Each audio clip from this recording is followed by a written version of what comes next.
late spring of 1995. Aurora, 26 years old, and Marc, 32 years old, chose the beautiful Corsican island for their honeymoon. Aurora and Marc got married 2 months ago, and the girl picked this place for their first vacation together. The young wife wanted to explore Corsica, its mountains, villages, and picturesque landscapes. On that day, they stopped in the cozy little town of Calvi. Here, the newlyweds had a candlelit dinner in the harbor at a restaurant overlooking the bay. After dinner, Aurora and Marc headed towards the Notre Dame de la Serra Chapel. It is a popular spot among tourists where lovers go to enjoy the sunset. An ideal place for a romantic end to the day. Later in the evening, around 10:30, they got into the car to return to the hotel. The young couple had to drive on a very dangerous road that sharply descended. And right at the point where the railing ended, some animal suddenly jumped onto the road in front of the car. Marc quickly turned the wheel, and the car went off the cliff. Despite the extreme situation, Aurora didn't panic. She opened the door and jumped out of the car just before it fell. Marc wasn't as fortunate. He plummeted 140 meters along with the car. Aurora was in shock, but she was alive. She made a daring decision. In the middle of the night, in pitch darkness, she descended barefoot to help her husband. Aurora found Marc in the car and pulled him out. She dragged him by the legs towards the sea and washed his face. Then, the girl climbed back up the cliff to stop a passing car and call for help. The firefighters from Calvi 1 arrived at the scene. Aurora was in hysterics, screaming and crying that her husband was down there, with a head injury and unconscious. She begged the rescuers to descend as quickly as possible and save him. The firefighters immediately headed towards the base of the cliff to find Marc, but the darkness of the night and the uneven terrain significantly hindered their search. It took them half an hour just to locate the car. It turned out to be empty. However, they noticed a lot of blood and signs indicating that the man had a severe head injury. After several hours of relentless searching, the exhausted firefighters were ready to give up when, at 6 a.m., divers signaled that they had found something. Marc's body was floating in the water right next to the car at a depth of 3 meters. They brought his body to the surface. Unfortunately, it was too late for the newlywed. The police compiled a report on another unfortunate incident on that stretch of road and closed the case. Marc's body was transported to his native Belgium. The young widow was utterly devastated. She couldn't cope with the grief on her own, and she was hospitalized in a specialized clinic for several days. Marc's relatives rushed to console her, but she shut herself off from the world, declaring that she didn't want to see anyone. Marc's family understood her state of mind and didn't insist. After all, at the age of 26, she had lost her husband during their honeymoon. But in the following days, her behavior intrigued Marc's family more and more. Gradually, concern gave way to suspicion. Aurora insisted on having her husband cremated, but his parents vehemently opposed the idea. On the day of the funeral, she shocked the family even further by leaving the farewell ceremony earlier than expected. Since then, the relationship between her and Marc's family became increasingly complicated. Upon returning to the family home, she changed the locks and didn't even let her mother-in-law, who had come to collect a few of her son's inexpensive but sentimental belongings, inside. In the following weeks, Aurora put the house up for sale. The sale of the house provided her with a sum equivalent to 125,000 euros. But that wasn't all. It turned out she had received 7 insurance payouts after her husband's death. In total, Aurora received 475,000 euros. Shocked by such behavior from their daughter-in-law, the Van Beers couple decided to take legal action and filed a complaint regarding the suspicious death, prompting the coroner to demand an investigation into the circumstances of Marc's death. To understand what actually happened that evening, investigators began by studying the lives of the couple. Approximately a year before the incident, in April 1994, 31-year-old Marc Van Beers was working at a respected financial company in Brussels. He had a wonderful job, loving parents, and friendly colleagues, and it seemed like everything in his life was going well, or almost everything. However, he had not yet met a woman with whom he wanted to spend his life. Marc was at the age when he wanted to start a family. Marc and Aurora met at a bar in Brussels. At that time, Aurora was going from door to door selling ironing boards. It was not a very profitable job. The chemistry between Marc and Aurora was instant. Marc immediately fell in love with the beautiful girl and was crazy about her. The men's friends were envious and amazed by their vibrant relationship. Aurora was very attractive, fit, and sporty, while Marc was slightly overweight, not interested in sports, and quite shy. Yet, just a few weeks after their first meeting, Aurora moved in with Marc. The future husband's family warmly welcomed her, seeing that their son was happy with her and accepting her as their future daughter-in-law and the mother of their grandchildren. No one was surprised when the young couple decided to get married after a year. The girl set several conditions for her future husband, such as asking Marc to put half of the house in her name. This might have seemed unusual or inappropriate, but Marc, deeply in love, agreed to all of the bride's terms. On March 11, 1995, the young couple said yes to each other. The husband's entire family attended the wedding, while only the bride's twin sister was present from her side. Gradually, the husband's family began to notice that their daughter-in-law never talked about her family, evasively answering all questions about her relatives, her past, or her education. She pretended to come from a more privileged family than theirs. On September 5, 1996, more than a year after Marc's death, Aurora was invited to the police station for questioning. She confirmed the statements she had previously made. She and Marc had visited a restaurant in the port and then went to a chapel. On the way back, a wild animal suddenly jumped in front of their car. Marc turned the steering wheel and an unfortunate accident occurred. Right before the car fell off the cliff, Aurora opened the door and jumped out. The police were unable to extract any further information from her. In an attempt to uncover the truth, Marc's body was exhumed on October 8, 1996. The forensic expert noted that some of the injuries were inflicted post-mortem. Numerous wounds were found on the body, but none were bleeding. This indicates that Marc died before the car fell off the cliff. The police wanted to question the widow again, but could not locate her anywhere. The detectives then decided to investigate the crime scene in Corsica. 2 years after the incident, Belgian police officers found themselves at the edge of the ravine where the newlyweds' car had plunged. Without the car, and armed only with photographs, the task became more challenging. Nonetheless, the expert was able to reconstruct the trajectory of the car before the fall. When something happens on the road, like an animal unexpectedly running out, a person reacts by turning the steering wheel but not by a full 90 degrees. If the car veered off the road, it should have fallen into the water, and under no circumstances could it have ended up where it was found. Additionally, the expert noticed another inconsistency with the accident theory. According to the firefighters who arrived at the scene, the bushes growing on the top of the cliff were crushed. If the car had quickly descended, the bushes would have been severed. The crushed vegetation indicated that the car had stayed on the bushes for some time before slowly rolling down. Furthermore, between the car and the water, after the incident, drops of blood were found that were unevenly distributed, suggesting that the body was carried, not dragged. Could Aurora, weighing less than 50 kilograms, have carried an 80 kilograms man? The findings of the investigation did not align with Aurora's version of events. The experts' conclusions were definitive. The car was pushed off the cliff. Now, the investigators wanted to understand what happened after the incident. Did Aurora descend to health Marc? Did she find the strength and courage to climb down the rocks barefoot?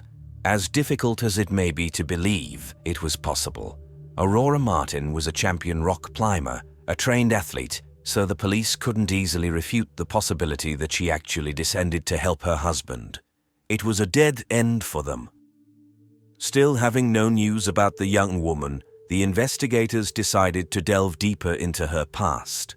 Who is she really? What secrets does she hide behind her evasive answers? In reality, the girl had a very difficult childhood where there was no place for a loving family or a proper education. When she was 12 years old, her parents divorced and her mother moved to Germany, and the daughter rarely saw her. She lived a carefree life with her father and 2 sisters. Her father was hardly involved in her life, and when the girl turned 18, she left her childhood home with grandiose dreams. Aurora wanted to become a model and participated in beauty contests, but without much success. So, she found work as a hostess in a bar, sometimes working as a model for an escort service. In February 1993, Aurora was 24 years old and lived life to the fullest, leveraging her beauty. One fine day, as usual, she went to a rock climbing club where a fateful encounter awaited her. Peter Schmidt. He was rich, young, handsome, and shared her passion for mountaineering. He was 23 and she was 24. It was love at first sight. Next to Peter, Aurora was able to turn the page on her past life. This story seemed too miraculous to be true. Indeed, while investigating Peter's past, the investigators uncovered an unusual fact for a young man of his age. Peter Schmidt was a widower. His wife had died under suspicious circumstances. It happened 2 years prior when Peter turned 21 and was serving in the German army stationed in Belgium. Peter enjoyed frequenting clubs, and one evening, while hanging out with friends, he met a young student named Ursula Deschamps. Their romance was fast-paced, and within 3 months, Peter put a ring on her finger. However, Ursula quickly discovered that Peter couldn't be satisfied with just one woman. There were other surprises awaiting her. Ursula found large sums of cash and forged documents at their home. She wanted to report her findings to the police. Tensions grew in their young marriage, and they decided to get a divorce. But on the evening of August 29, 1992, Peter and Ursula got into a convertible and set off on a trip during which Peter was supposed to teach his wife how to drive. It was a strange outing for soon-to-be ex-spouses. Peter was behind the wheel and, as usual, driving very fast. He lost control, and the car plunged into a canal at high speed. Peter managed to escape in time but couldn't save his wife, who drowned along with the car. He recalled that he even touched her hand and couldn't hold onto her to pull her to the surface. Ursula's body was found several days later.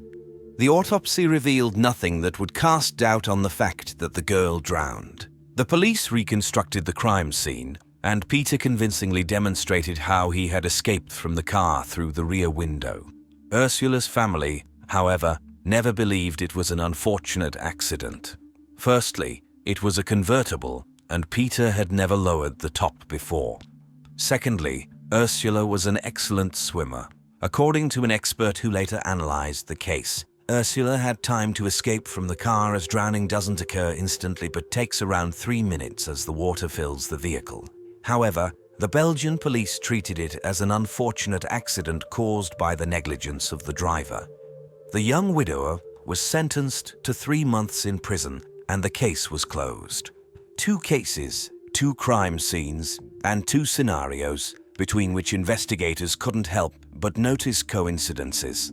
In both cases, there was a road accident, the driver lost control, and the car ended up in the water.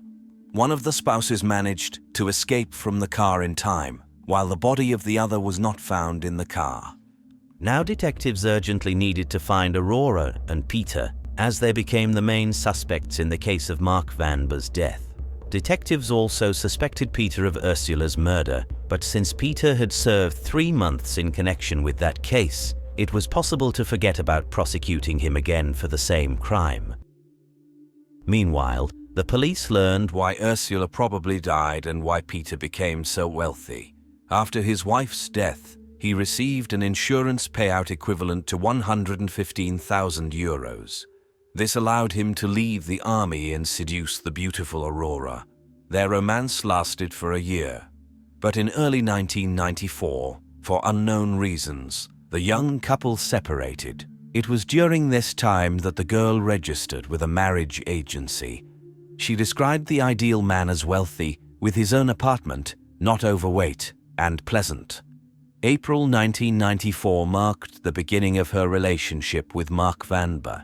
4 months after their meeting in August 1994, the girl insured Marc. Interestingly, Marc was obviously unaware of this because the documents bore not his signature, but Aurora claimed that his hand was injured, and she signed the documents for him. Soon, an unfortunate incident occurred. Aurora sold the house, received the insurance payout, and disappeared. However, she didn't stay hidden for long. 2 months after Marc's murder, investigators found her trace in Luxembourg. She opened a bank account to deposit an amount equivalent to 475,000 euros. 2 individuals had access to the account, herself and a certain Peter Schmidt. The two reunited and moved to Miami, Florida. For almost 2 years, the lovers lived a life of luxury. Luxurious apartments, cars, and a yacht. Until a major French newspaper published an article calling them diabolical lovers and described the suspicions the police had against them. Aurora and Peter became extremely cautious. They changed their appearance and only made calls from telephone booths. They managed to hide for some time until Peter was arrested in a supermarket parking lot. He had around $50,000 with him and offered it to the police in exchange for his release, but they refused. 2 days later, the police arrested Aurora in the apartment where the lovers were hiding. Peter and Aurora did everything possible to avoid extradition. However, on December 3, 1998, they were returned to Belgium. Aurora immediately refused to give any testimony. Peter, on the other hand, spoke a lot, but little of what he said was true. Since they clearly did not want to cooperate with the investigation, the police did not have solid evidence against them. The course of the case changed due to an anonymous phone call. A woman called and revealed that she had information about Marc's murder. Later, the police identified the woman as Fabienne Lefebvre. Fabienne was Aurora's stepmother, but she had recently separated from the girl's father and decided to either seek revenge or clear her conscience. Fabienne claimed that after the tragedy in Corsica, she rushed to the hospital to comfort her stepdaughter. However, she was met by a completely different girl, not grieving at all. According to Fabienne, Aurora confessed everything to her. She stated that Peter was behind it all and that he took care of everything. When Aurora and Marc were driving on the road, Peter and 3 accomplices, his friends from Germany, stopped the car. They beat Marc with baseball bats. According to Fabienne, Marc never knew until the end who betrayed him because he begged the men to spare his wife and let her go. When the beating was over, they put Marc's body in the car and pushed it off a cliff. However, the police failed to find the accomplices or prove their existence because it didn't match Peter's character. Additionally, there were many doubts about the truthfulness of Fabienne's words. Firstly, Fabienne and Aurora had a strained relationship, and secondly, why didn't she go to the police earlier and why did she make an anonymous call? The woman claimed that she was afraid. However, the police were convinced that building a solid case based solely on Fabienne's words was not possible and sought other evidence. In Germany, the police found postcards from Corsica and photographs of the crashed car that went off the cliff in the possession of one of Peter's brothers. They were souvenir snapshots, but the intriguing part was that they were taken 6 months before Marc's murder. Was it a coincidence or careful preparation? Despite the fact that 4 years had passed since the murder, the details of the crime remained a mystery. On June 16, 1999, the police decided to reconstruct the crime scene at the airport. The driver was driving the car at a speed not exceeding 35 kilometers per hour. Aurora was supposed to open the car door wide, as if trying to jump out. She failed to do so, even when the car significantly reduced its speed. She became angry, cried, and had hysterical outbursts, trying to find an explanation for her failure. Peter intervened, attempting to defend Aurora. It is unclear why he was participating in the reconstruction at all, since theoretically he was not present during the crime in Corsica. After this experiment, the investigators were convinced that Marc Van Beers did not die as a result of an accident but was murdered. The trial began. The defendant's lawyers proposed a new version of events. Allegedly, Marc suffered a heart attack just before falling from a height. In other words, he died a few seconds before the accident, and therefore all the injuries he sustained afterwards became post-mortem. This was a hypothesis that could undermine the entire theory of prosecution. Even the forensic expert considered it a clever move, but such a version did not correspond to the autopsy results. Furthermore, during the trial, the forensic expert revealed another extremely important detail. Marc hadn't eaten anything for several hours before the crime. He was hungry. The fact that Aurora even lied about the romantic dinner with her husband that evening was the final straw for the jurors. They found both of them guilty. Aurora was sentenced to 15 years and Peter to 20 years. It is unlikely that they served even half of their sentences. They were released long ago. Despite Peter being deported to Germany and Aurora being prohibited from leaving the country, as of 2021, they were still together. Peter found work as a carpenter, and thanks to her fluency in several languages, Aurora works. The most remarkable thing about this case is that Aurora and Peter committed two almost perfect murders.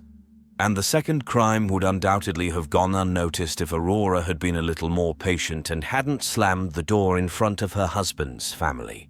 If she had remained the same pleasant girl they knew, she would have calmly left after a few months, and the Van Beers family would never have suspected her of anything. It all started right where it ended, at St. Malachy's Church in Tyrone, Northern Ireland. In December 2010, beauty queen and teacher Michaela Hart and sports star John McCrime tied the knot, sharing their celebration with over 300 guests. However, just 3 weeks later, John returned with the body of his young wife, who was buried in her pristine wedding gown. What led to Michaela's death? Who could be so heartless and calculated as to take the life of a woman who had just begun to enjoy married life with her beloved? And will the collaborative efforts of multiple countries help uncover one of the most memorable and harrowing crimes of recent years? The captain of the Irish football team, John McCrime, and the daughter of one of the country's top football managers, Michaela Hart, met at university in 2005. It was love at first sight, and since then, the young couple had never been apart. During a vacation in Paris, John proposed to Michaela, and she happily accepted. They planned their wedding for New Year's Eve, on Michaela's 27th birthday. After the ceremonial wedding, the newlyweds boarded a plane, embarking on their 3-week honeymoon. They spent the first week in Dubai before the most anticipated part of their trip began, 2 weeks at the 5-star Legends Hotel, located in the fishing village of Grand Gauba on the northeast coast of Mauritius. Michaela chose Mauritius as their paradise island for the dreamy honeymoon and carefully researched local hotels. They settled on Legends Hotel due to its numerous positive reviews and popularity among tourists from Ireland. Upon arrival at the hotel, they asked the receptionist if they could be allocated one of their best rooms. They were informed that there was a vacant room in the luxury block, room 1025. January 10, 2011, after having breakfast together, John decided to play golf while Michaela sunbathed. They met again for lunch. Michaela always enjoyed having tea with something delicious after lunch. She asked her husband to order tea while she went to the room to get Kit Kat bars with her favorite dark chocolate, which she had brought from Dubai and kept in the refrigerator. John offered to bring the treats for her, but it was only 150 steps from the restaurant to the room, so she went by herself. John took some photos and watched videos while waiting for his wife to return. After some time, he began to wonder why Michaela hadn't come back yet. He decided to look for her. Knocking on the door, John received no response. Since he had forgotten his key in the room, he peeked through the window but couldn't see anything, so he went to the receptionist. The corridor attendant led him back to the room and opened the door with his key. However, as soon as the corridor attendant took a few steps away from the door, he heard the cries of a man asking for immediate help. Upon entering the room, John discovered his wife in the bathtub filled with cold water. Bruises were visible on her neck, her skin was icy to the touch, and her lips had turned blue. Assuming that Michaela had intended to take a bath due to back pain but slipped or lost consciousness, John attempted to help her. However, his efforts were in vain. Within an hour, medical professionals pronounced Michaela's death, bringing an end to the dreams of a young and happy married couple. Presumably, due to the initial assumption of an unfortunate accident, nobody attempted to secure the crime scene, and people constantly entered and exited the newlyweds' room. The police were initially informed that a tourist had drowned, but upon entering the room and observing the state of Michaela's body and the disorder in the room, they suspected a murder had taken place. The distraught husband was taken to the police station and held for questioning for 5 hours. This was not unusual since most murders are committed by individuals close to the victims. What was abnormal in John's case was the cruelty and inappropriateness of the statements made by the police officers. Naturally, John couldn't hide his tears over the loss of Michaela. Just half an hour earlier, he had seen his wife happily walking towards their room, but now he discovered her lifeless body in the bathtub. However, upon seeing his tears, a police officer, perhaps trying to console him, said, "Why are you crying? You're still young. You'll find yourself a new wife." It is unknown how long they would have kept John at the station if it hadn't been for the hotel manager's intervention. The manager informed the police that the door of room 1025 had been opened with a stolen master key that fit all the locks. It became evident that the murder had been committed by someone from the hotel staff. It was likely an unintentional murder. Someone among the staff, possibly a security guard with access to the master key, entered the room at 2:42 p.m. 2 minutes later, Michaela opened her own door. The thief, possibly hiding in a small niche in the bathroom, had to quickly consider his options due to the unexpected presence of the maid. If his duties involved room cleaning, he could have simply smiled at Michaela, pretended to do his job, and nothing would have happened because it's a common situation in a hotel. However, if he was a security guard, he knew that his presence in the room would not be easily explainable. So, the only option he saw for himself was to hide in the bathroom and hope that the woman would simply leave. But that didn't happen. As investigators speculated, Michaela decided to take advantage of the opportunity and entered the bathroom. Inside, she encountered the thief. Michaela got scared and ran, and the thief, in panic, attacked her. Realizing that he had killed Michaela, he placed her in the bathtub. Perhaps he tried to create the appearance of an accidental incident with the maid. Despite the shock, he may have also thought that water would wash away any DNA evidence left on his victim. When John got up from the table at 3:05 p.m. and went to check why his wife was taking so long, the killer was still in the room. If John had his keycard with him, he could have caught the killer at the scene of the crime. However, by the time he went to the administrator, asked for the door to be opened, and entered the room, it was already 3:26 p.m., and the thief, unintentionally turned murderer, had vanished. Releasing John put the police under immense pressure. When a tourist is killed in a country that heavily relies on tourism, it becomes crucial to quickly solve the case. It seemed like the case would be solved promptly because the local police chief stated that the island had a 100% homicide clearance rate. One might think he was just acknowledging the efforts of his subordinates, but any professional would be suspicious considering that in 2011, besides Michaela, 30 other people were killed on the island, and all cases, except Michaela's, were solved based on confessions from suspects. The following year, the police once again solved all cases based on confessions. The fact that the police excessively relied on instinct and intuition, if it can be called that, could have been compensated by the fact that the investigators had an ideal crime scene.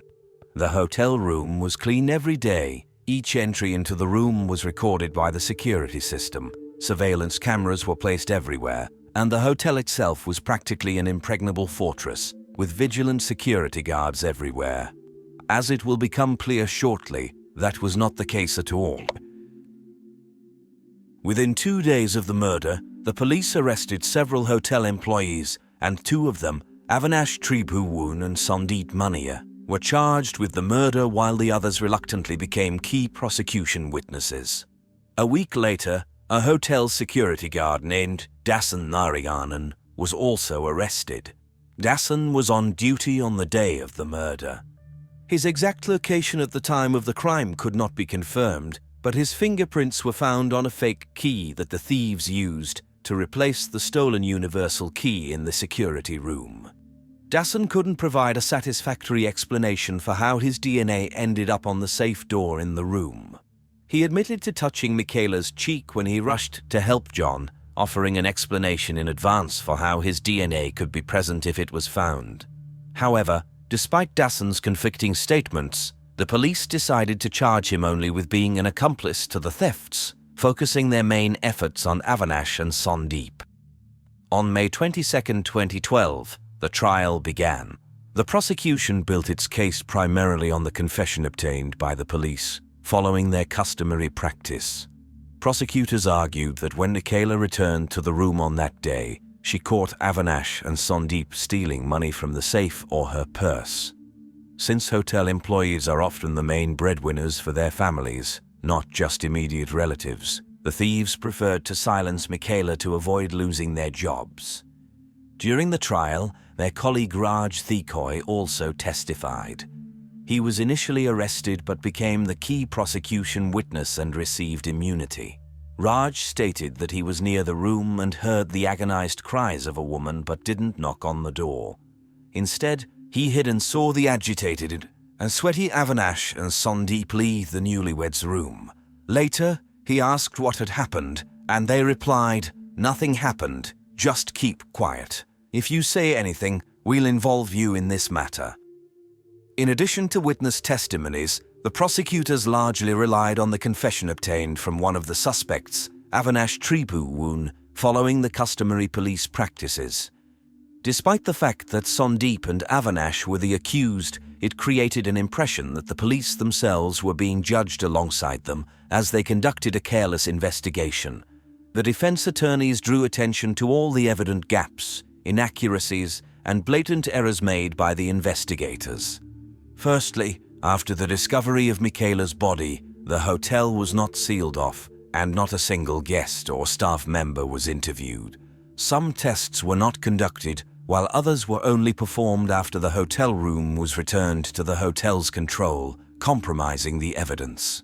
Fingerprints and palm prints were found in the room, but their owners were not identified. However, no DNA evidence indicating the guilt of Sandeep and Avinash was found. Even the paper currency, which according to the prosecutors interested the thieves, was not fingerprinted or examined for DNA. The court also heard that all the crime scene photographs were taken in black and white, and many important items were not photographed at all. But the biggest uproar was caused by the mystery of the 46 surveillance cameras capturing the events inside and around the hotel. Despite numerous requests, the police did not hand over the video recordings to the defense attorneys. It turned out that they did not withhold the footage because they didn't want to, but because they couldn't. 90% of the videos were erased by the police officers who were unable to operate the cameras.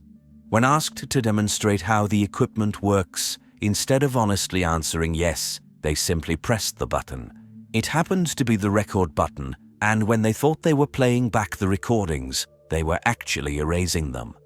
The glaring incompetence of the police made international media wonder if the local authorities were deliberately sabotaging the investigation. Finally, the accused claimed that they only made confessions after being subjected to torture by the police. Dasan Narayanan, who allegedly gave Sandeep the key card, claimed that he was forced to make the confession under threat of a weapon. Avinash also denied his statements, stating that the police tortured him and interrogated him with water, after which he vomited blood. Furthermore, He was allegedly told that his wife would be deported and he would be forced to live in Ireland with John McCrime, who would now need a new spouse. Avinash stated that he didn't even read his own confession because he simply signed the document that was presented to him. Another witness stated that he was forced to give false testimony, even though he and Sandeep were actually in room 1009 at the time of the murder, where a VIP client was supposed to stay, and Sandeep insisted on his subordinate maintaining perfect cleanliness in the room. At one point, he even grabbed the mop himself and demonstrated how the floors should be cleaned. Additionally, Sandeep claimed that he was on the phone with his sister in Britain at the time of the crime, which was corroborated by telecommunications data. Finally, the preserved surveillance camera footage also confirmed that he was in a different part of the hotel at the time of the murder. Overall, the court proceedings, which were expected to last for 2 weeks, dragged on for almost 8 weeks. This was largely due to the defense attorneys crossing the boundaries of decorum and turning the trial into a show. They constantly made jokes and elicited bursts of laughter among the bored onlookers and law students present in the courtroom. The defense raised the issue of there potentially being a sexual motive for the crime, hinting at the involvement of Michaela's husband. They referred to an intimate aid they found in the hotel room and insinuated possible misconduct between John and his wife. However, it turned out to be a simple insert from a women's magazine, Cosmopolitan, which Michaela had purchased at the airport. They then attempted to prove that John and Michaela had a severe argument, presenting a video that allegedly confirmed this. However, the individuals in the video were not Michaela and John, but rather 2 people resembling them from Germany.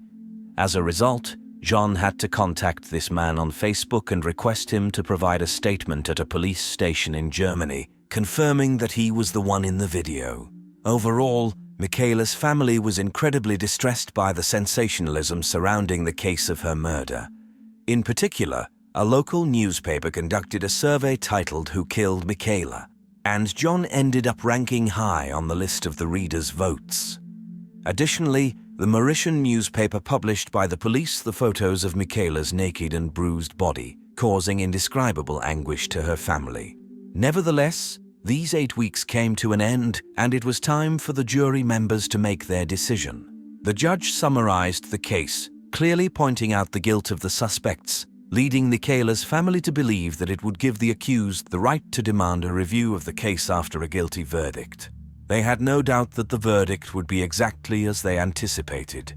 Furthermore, the judge strongly advised the jury not to consider the impact this case would have on the country's image, but to make the right decision from their perspective.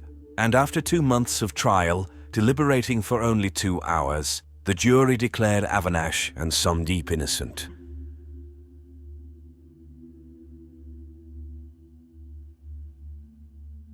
After the acquittal verdict, John and Michaela's families were incredibly disappointed. They endured all the agony of the process, inappropriate remarks from attorneys and police, tolerated laughter in the courtroom, and even faced aggressive behavior from the locals because they were confident that the guilty parties would be punished for the murder. They were certain of Avinash and Sandeep's guilt and believed that they were acquitted because the case received global media attention, and the jurors did not want the murder case to reflect negatively on Mauritius' image. The Hart and McCavery families cannot forget that Avinash's lawyer appeared on a local radio station and essentially admitted his client's guilt, mentioning how Avinash cried and apologized to Michaela's family. The interview was supposed to be presented in court, but the lawyer managed to evade his responsibilities. John believes that Avinash told the truth when he confessed to Michaela's murder, and here's why. When anyone hears about death by strangulation, they imagine the killer choking the victim, gripping their neck with 2 hands. But Avinash recounted that when they were in the honeymoon suite, Michaela walked in and saw him holding a wallet. She asked what he was doing. She couldn't have known that Sandeep was in the bathroom. When the girl tried to prevent Avinash from leaving the room, standing in his way, Sandeep approached her from behind and wrapped one hand around her neck. The thing is, the autopsy report was compiled much later, and it confirmed that everything happened exactly as Avinash described. How could Avinash have invented such a method of strangulation if he didn't know it for sure? Additionally, Avinash mentioned that Michaela hit her head on the floor when she fell. The bruise on the back of her head, found during the autopsy, confirmed that as well. Furthermore, in summarizing the case, the judge reminded everyone that Avinash made his confession on January 12th and signed it on the 13th in the presence of his lawyer. If the police wanted to fabricate the confession, they would have forced Avinash to sign something else on the 12th. Moreover, the boy was examined by 3 doctors on different days, and none of them found any signs of torture on him. After the acquittal verdict, a new investigation was initiated. The police focused on a crucial piece of evidence, the keycard that the thief and murderer used to enter the room. However, even the mechanism of these locks cannot be trusted. The locks are not synchronized, and each of the 240 locks in the Legends Hotel shows its own time on the security systems panel, making it impossible to determine the exact time when the killer entered Michaela's room. As a result, the alibi of practically any suspect is in question because the exact time of the crime is unknown. To make matters worse, another significant loophole was found in the hotel's guest security. This loophole could increase the number of potential suspects from dozens to hundreds. If the hotel owns the guest rooms, restaurants, bars, golf courses, and similar areas, the beach is considered public property. According to Mauritian law, the island's beaches belong to the local residents, and fishermen and traders have always had full access to both the beach and the hotel's premises. Local traders sell their crafts to tourists, and young boys are accustomed to spending time on the hotel's grounds. In other words, despite the cameras, gates, and security personnel, the hotel is unable to provide complete protection of its premises, and there is no way to verify who had access to the honeymoon suite. As a result, the new investigation into the case also ended up with no significant breakthroughs.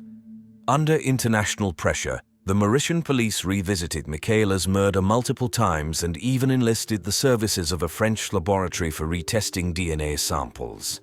In 2014, there was information about a breakthrough in the case when DNA found on Michaela's clothing matched the DNA of one of the suspects. However, this discovery was insufficient to warrant a new trial. In 2017, in an attempt to draw attention back to the case, John announced a substantial reward for information about the case. A few weeks after his return home, he received a call from a lawyer informing him that the arrests of Sandeep and Avinash were now inevitable. The lawyer did not specify the new evidence that made this possible, but Michaela's family felt relieved and believed that they would finally achieve justice. However, weeks and months passed, and no one was arrested. The case was officially closed in 2020, but in 2021, under pressure from Irish politicians, the Mauritian government agreed to reopen the case. The problem lies in the fact that the willingness to re-examine the case does not guarantee that it will be solved. Investigating any murder after 10 years is challenging, let alone considering the possibility that officials in Mauritius may lack the desire to find the killers. Over the course of 10 years, many investigators have climbed the career ladder, and if something is revealed in the case that many would prefer to bury, heads will roll. After the trial, John and Michaela's family filed a lawsuit against the hotel for €1.6 million. They settled the case out of court, and the details of the agreement are not disclosed, but the money went to a foundation established in Michaela's honor. Legends Hotel was renamed Lux Hotel and continues to enjoy immense popularity, as does Room 1025, which underwent renovations and was assigned the new number 1026. John, who now works as an accountant, met a pleasant girl named Cara Brennan at a memorial dinner for Michaela in 2013. Tara, also an accountant, received a marriage proposal from John in 2015. Last year, the couple welcomed their first child, James McCavery. On Thursday, July 19, 1990, residents of Florida, Steve and Jane McGowan, received a letter from their 34-year-old sister, Beverly. She bid them farewell and wrote that she was embarking on a journey to find herself in this world. Beverly added that she was quitting her job and selling her apartment because she intended to leave immediately. The contents of the letter deeply shocked the brother and sister. Beverly had worked hard and was satisfied with both her job and her new home. She had recently acquired the apartment she had dreamed of and worked 2 jobs to pay off the mortgage. Jane hurried to the police station to report her sister's disappearance, but the authorities could do little since the letters stated that Beverly had left of her own accord. The letters were written in Beverly's handwriting on notepad sheets found at her home. So Steve and Jane went home to Beverly in Pompano Beach to try and find answers to their questions. They immediately noticed that Beverly's red Volkswagen Fox was not in its usual parking spot. Beverly herself was not in the apartment, but it did not give the impression that she had packed up and left for good. There were dirty dishes in the sink, a nightshirt lay on the unmade bed, and clothes hung in the closet. However, there were also signs that Beverly had no intention of returning. The phone was disconnected, the answering machine was missing, and there was no sign of her 2 cats. Steve and Jane rummaged through drawers and discovered that Beverly's passport, birth certificate, and address book were also missing. Beverly worked in the loan department of a bank and had a part-time job at a non-profit organization. Steve contacted the bank to see if her colleagues could shed light on the situation. They informed him that the day before he received the farewell letter, Beverly had taken a sick day, citing illness. This was unusual considering Beverly's reputation as a responsible and reliable employee. During the phone call, she also mentioned that she no longer wanted to live in her apartment and asked them to sell the mortgaged property and get rid of her personal belongings left in the apartment. Beverly was asked to send a telegram confirming her request, and such a telegram was indeed received. Although the circumstances were strange, Steve and Jane had to believe that their sister had truly left without explaining herself to anyone. However, Steve managed to convince the police to file a missing person report, and he closed Beverly's credit cards. He reasoned that closing the cards would disrupt her travel plans and anger her enough to compel her to contact the family. On the same evening that Steve and Jane were inspecting their sister's apartment, a fisherman and his young niece went to search for bait for an upcoming fishing trip. They arrived at a wide irrigation canal located 160 kilometers north of Pompano Beach in a remote area of St. Lucie County. Leaving his niece in the car, the fisherman began walking along the canal when he noticed something that appeared to be a bag of trash. As he approached closer and realized what it was, he hurried back to the car and contacted the police. Deputies from the St. Lucie County Sheriff's Office, who arrived at the location indicated by the fisherman, discovered the body of a woman. It was evident that the perpetrator not only took her life, but also made every effort to prevent her from being identified. However, he overlooked something. On the woman's right ankle, hidden beneath her jeans, there was a small tattoo of a yellow rose. The description of the tattoo was released to the media in the hopes that local residents could identify it. Steve McGowan had already returned home when the phone rang around 10 p.m. It was a friend of his missing sister. She had just heard the news about the discovery in the St. Lucie Canal and the matching tattoo that Beverly had. The next day, Steve and Jane went to St. Lucie to speak with investigators and show them a photograph of their sister's tattoo. Due to the condition of the body, traditional identification methods had to be ruled out, but both of them were confident that it was their Beverly. Dental records comparison confirmed that it was indeed her. The inspection of Beverly's apartment did not reveal any blood or suspicious items. There were no signs of a struggle. Steve and Jane couldn't understand who would harm their sister.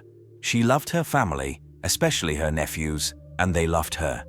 Beverly was not wealthy and was not involved in complicated relationships. Her life was overshadowed by the fact that her 2 boyfriends died in separate car accidents. However, despite her past, Steve was confident that Beverly had been quite content with her life recently. Although Beverly worked 2 jobs, it was not enough to cover her mortgage payments. To increase her income, she started renting out one of the bedrooms in her apartment. During the search of her apartment, investigators found a notebook with a list of potential tenants. Each entry included the full name, phone number, and the scheduled time for viewing the apartment. Except for one. The first line only had the name Alice and was marked for Tuesday at 6:30. After meeting Alice, Beverly spoke highly of her. The woman had come from London, dressed impeccably, drove an impressive car, and worked for the renowned company IBM. Alice had moved to the region because she was temporarily transferred to the company's office in Fort Lauderdale. She had impressed Beverly to the point that she chose her as the new neighbor and informed her friend that Alice would be moving in on Friday, July 20th. By the way, Beverly mentioned that Alice introduced her to numerology. Alice attempted to predict Beverly's future, but she needed various numbers that held significance in Beverly's life, such as her date of birth, passport number, social security number, and even details from her driver's license. Strangely enough, Beverly provided her with all of these numbers. Overall, she was satisfied with Alice's predictions about her future and shared them with her friends. Unfortunately, she did not share the last name of her new neighbor with them. Alice's identity remained a mystery. Additionally, there was no evidence to suggest that Alice had moved in or even visited Beverly's apartment. The investigators reached out to IBM, where they were informed that they had no employees from the UK working in the South Florida area. They didn't even have an office in Fort Lauderdale. The investigation into Beverly's finances revealed that on the day her body was found, someone withdrew $795 out of the $800 that was in her bank account. Her credit card was then used to purchase women's clothing and books at a shopping center in Miami. The salespeople who served the customer described her as a bright blonde with a British accent. The description matched that of a tall blonde woman who had attracted nationwide attention at the time. 8 years earlier, in 1992, police officer Lori Bembinek had been sentenced to life in prison for the murder of her ex-husband's former wife. The case had caused a sensation. Lori's glamorous appearance combined with the high-profile nature of the case made her somewhat of a celebrity. A few days before Beverly's murder, Lori had escaped from prison in Wisconsin. When the Miami salesperson was shown photographs of Lori Bembinek, they recognized her as the woman who had used Beverly's credit card. The police were puzzled as to how the convicted killer's path could have crossed with that of a modest bank employee until it was discovered that Lori had actually fled to Canada and was not in Florida at the time of the crime. However, on Friday, July 20th, one day after Beverly's body was discovered, her card was used again in Miami, this time at a travel agency. The cardholder had a notable appearance. It appeared to be a man dressed as a woman. The person wore a cheap black wig in the style of Cleopatra and oval-shaped glasses. The man spoke with a British accent and introduced himself as Sam. Apparently, Sam was planning to fly to London in 2 days, on July 22nd, and used the card to purchase a ticket for British Airways Flight 92. Detectives examined the passenger registration records for Flight 292, as well as all other flights heading to Britain on July 22nd. Beverly McGowan's name was not on any of them. However, Beverly's car was found in the airport parking lot, where it had been parked for 5 days. Fingerprints found inside the car yielded no significant results, but 4 synthetic black wig hairs were discovered. British Airways Flight 292 arrived at Heathrow Airport on Monday, July 23rd, according to London time. After landing, a passenger with short black hair and oval glasses approached the Avis car rental counter. The passenger, presumably Sam, booked a car in Beverly McGowan's name and handed over her driver's license as proof. Beverly had shoulder-length dark hair and wore glasses. The person at the counter resembled her. The clerk asked for a credit card to pay for the car's fuel, and Sam handed over Beverly's Visa card, but the card was declined. Sam explained that they might have exceeded the limit and paid in cash. In reality, by that time, Beverly's brother Steve had cancelled her credit cards. When Florida detectives learned about this unsuccessful transaction, Sam had long disappeared. Since the credit card was no longer active, its transactions could not be traced. Sam's arrival in Britain meant that he was beyond the jurisdiction of American law enforcement agencies. Florida detectives contacted the London police to request their assistance. Detective John Cornish agreed to help with the international investigation. He spoke with the Avis company and instructed their staff to direct the suspect to their nearest office if he contacted them. Later that same week, Sam did contact Avis. He requested an extension on the car rental, and he was asked to visit the nearby Avis office. The police waited for him at the location, but Sam never showed up. A backup plan was devised, where officers would wait at Heathrow Airport on the day of the car's return. That day arrived, but Sam once again failed to appear. In the early morning hours, Sam's abandoned car was found a few miles from the airport, devoid of any clues. Suspecting that Sam might be attempting to fly back to the United States, Detective Cornish ordered his team to board all flights heading to the US on that day to check the passengers, but this endeavor proved futile. The police missed the opportunity to apprehend the criminal. The only lead the police had left was British Airways Flight 292. Since Sam didn't use Beverly's passport to board the flight, it meant he had booked a ticket under a different name. Investigators attempted to examine the 248 passengers on that flight, but by law, they were not allowed to check passengers who didn't reside in Florida. Therefore, they sought assistance from the U.S. State Department in Washington, D.C. Each passenger's name had to be compared with passport details, and since there was no unified database that consolidated all this information, the process could take years. It wasn't until January 1996 that the State Department provided the police with a name they deemed important. Sylvia Ann Hodgkinson, a British citizen, was on Flight 292. The photo in her passport depicted a woman with dark hair and eyebrows.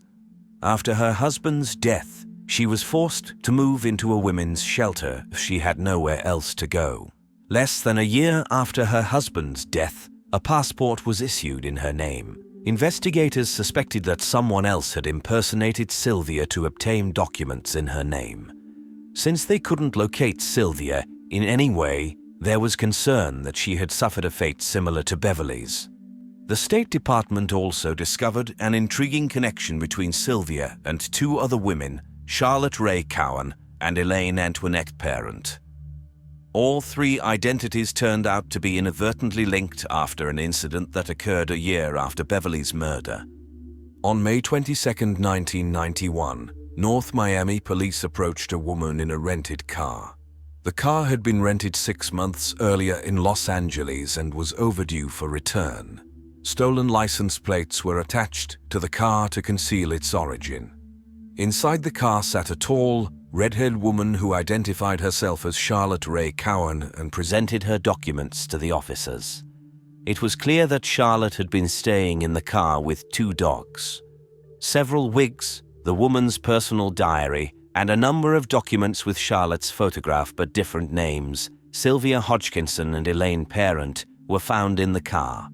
The police arrested Charlotte based on her failure to return the rented car. She spent a night in jail and posted bail the next day. Remarkably, despite the woman's obvious use of false identities, the police took no action regarding this matter. On the day of Charlotte's court hearing for the offense, one of the arresting officers was present in the building.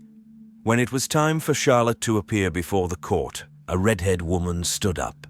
However, the officer who had arrested Charlotte was shocked.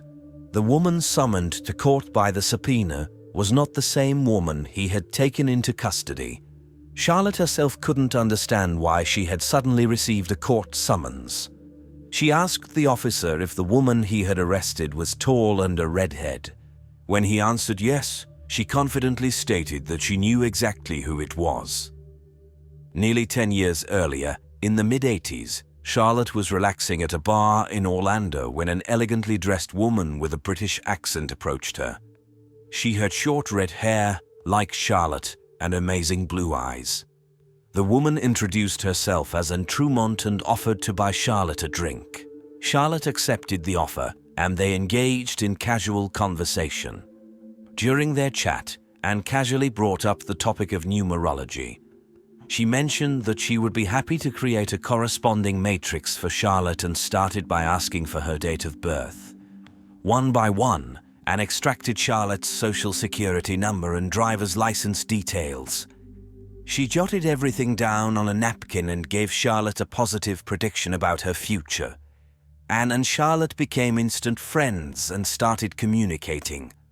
A few days later, Charlotte met Anne's brother, a tall blonde man with the same elegant demeanor as his sister. However, over time, the women saw less of each other until they completely lost touch. So Charlotte was quite surprised when, several months later, Anne called her and said that her aunt had passed away, leaving her a significant inheritance. Anne was supposed to share the money with her brother but claimed that he had decided to have her institutionalized to claim all the money for himself. About a month after the phone call, Anne appeared on Charlotte's doorstep at 3 a.m. She had a moustache, wig, and a man's shirt with a tie. Sobbing, she explained that she had escaped from the institution where her brother had placed her. She was hiding from her family and needed help to disappear. Anne begged Charlotte to allow her to take her birth certificate so that she could create a new identity for herself.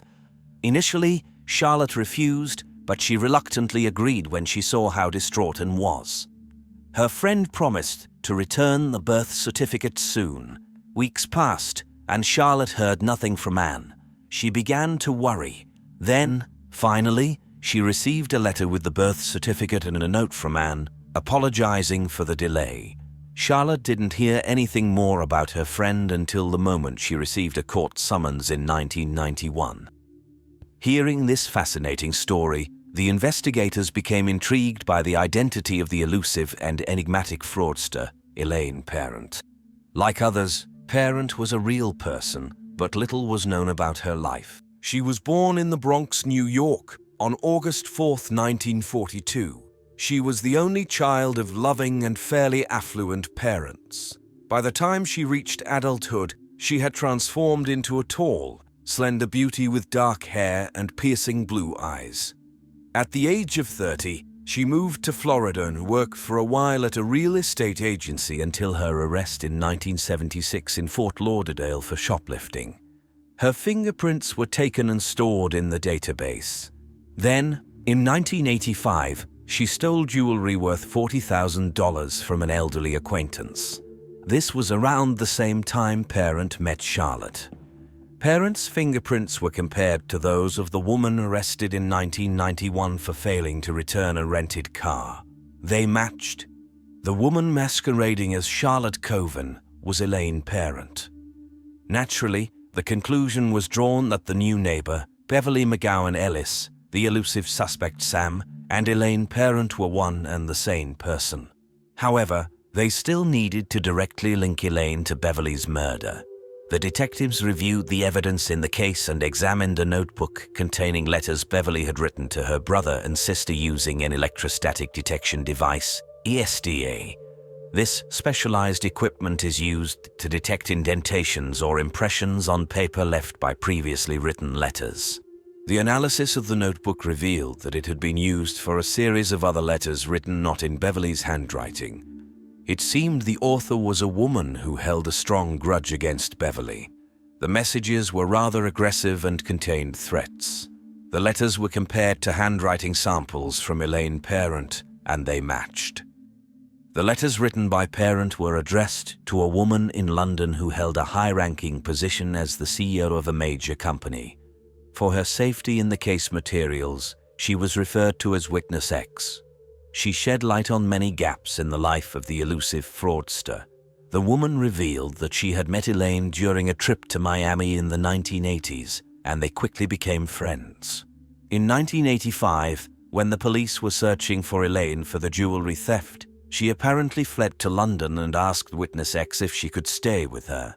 However, the two young women soon realized that they couldn't live together due to Elaine's explosive temperament and instability. In 1990, the con artist returned to the United States, but to Witness X's surprise, she returned to London at the end of July. She was driving a car rented from Ives. 3 months after her return to London, Parent stole 2 dogs belonging to her former friend and escaped to the United States. From there, she sent threatening letters to Witness X and attempted to extort a ransom for her dogs. These dogs were evidently the same ones found in her possession during her arrest in Miami in 1991.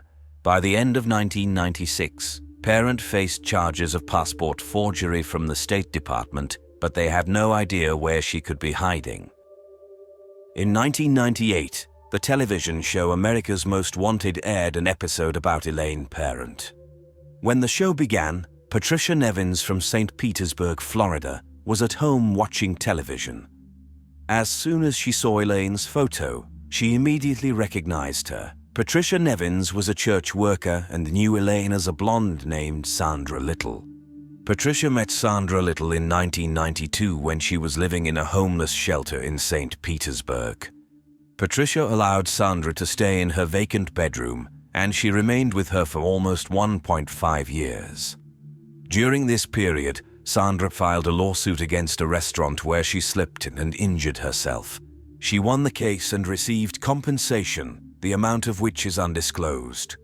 Patricia described several curious incidents that occurred while she lived with Elaine. Elaine once told her that one way for her to lead a dignified life was to assume a different identity. Then, during a dinner party, Parent mimed cutting a guest's hand to steal a gold bracelet. Patricia arranged for Elaine to speak with a psychiatrist, who later informed Patricia that Elaine was an extremely intelligent sociopath who would leave Patricia's life as quickly as she entered it. This prediction came true when the women went their separate ways in 1993. After the police publicly appealed to the community to help capture Elaine, an intriguing letter was delivered to the office of the St. Lucie County Sheriff. Inside was a copy of a painting done in oil colors. It depicted Elaine Parent wearing a teal-green swimsuit and pearl earrings. Her hair was grey and styled in the same manner Parent often chose. She was portrayed coming out of a pool. On the back, it was printed, "Best wishes, your chameleon." Psychiatrist Barbara Cavan, who had been assisting the police in the case, stated that Parent both desperately needed and feared police attention. The painting is very telling. She sent it to the police to taunt them, as if to say, "I'm alive, I'm okay, look for me, but you'll never find me." In February 1999, Elaine was featured in the documentary series World's Most Wanted, which brought her international attention. Reports poured in from around the world claiming to have seen Parent in Turkey, France, Australia, and South Africa. The press dubbed her the most wanted woman in the world. In April 2002, America's Most Wanted aired another episode about Elaine Parent. Following the program, numerous calls came in from the affluent neighborhood of Panama City, Florida, claiming that a woman living there was Elaine. 3 police officers were dispatched to the address. They arrived at a modest single-story house and knocked on the door. A middle-aged brunette woman, dressed in a beige silk pajama set, answered the door. The officers explained why they had come to see her. The woman introduced herself as Darlene Thompson and presented them with her military ID, which featured her photograph. She did not resemble the photograph of Elaine Parent that the officers had seen. Realizing that the neighbors had made a mistake, the officers nevertheless asked her to accompany them to the station for formalities. Darlene agreed and requested that the officers wait while she changed clothes. While the officers waited outside the bedroom, one of them examined Darlene's ID. Being a former military personnel, he immediately noticed a crucial missing stamp that confirmed the document's authenticity. The officer knocked on the bedroom door to clarify this matter, to which she responded that she was getting dressed. The officers waited for her to come out, but she never appeared. A gunshot rang out, and the officers rushed into the bedroom only to find Darlene dead. Subsequent fingerprint analysis officially confirmed that Darlene and Elaine Parent were the same person. It turned out that the house where Elaine lived belonged to another woman. Elaine had been renting a room from her since August 2001. The homeowner described her as a pleasant woman with a passion for cooking. During the search of the house, Elaine's Florida driver's license was found, featuring her photo but under the name of the woman she was staying with. In a notebook, she had written down information about a man from the neighboring town of Lynn Haven, including his social security number and credit cards. Elaine's closet was filled with wigs and both women's and men's clothing. A book on learning the French language and another on theatrical makeup were also discovered. Some acquaintances of Elaine mentioned that she often worked on a laptop, but it was never found. The diary she had with her when she was arrested over 10 years ago as Charlotte Cavan was also missing. Another intriguing detail to the portrait emerged. The police found a flyer with a photograph of Elaine and the name Antonia Racemen. The flyer stated that she was being sought by the FBI for the murder of a government official at a hotel in Washington. Interestingly, it appeared that Elaine had created the flyer herself, and the local police chief later speculated that she had made it to intimidate someone. The death of Elaine left many unanswered questions. The police believe she had up to 20 different identities that she used across the world, including the USA, UK, Turkey, Israel, France, and South Africa. Some suspect that she may have committed more murders, but no additional victims have been found. 3 years prior to her death, investigator Norma Pfeiffer told the media, "The brutality of the Maguire murder makes me think that someone capable of this has either done it before or will do it again." Opinions are divided as to whether she worked alone or had an accomplice. Some argued that she couldn't have managed Beverly on her own.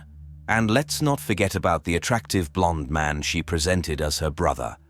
Psychologist Barbara Kerwin described Elaine as a virtuoso in her field, capable of effortlessly reading people's souls and uncovering their vulnerable spots. However, the motive behind her crimes remains completely unclear. Why would someone with Elaine's high intellect choose to engage in criminal activities instead of achieving great heights in any other field, especially considering that her crimes brought her more infamy than wealth? But Kerwin believes she knows the reason behind Elaine's schemes. She was driven by her own psychological demons, Barbara stated. "I believe she impulsively stole the identities of others to fill her own emptiness." For 17 years, even the youngest residents of the French commune of Germain couldn't truly enjoy life due to the pervasive fear that gripped their families.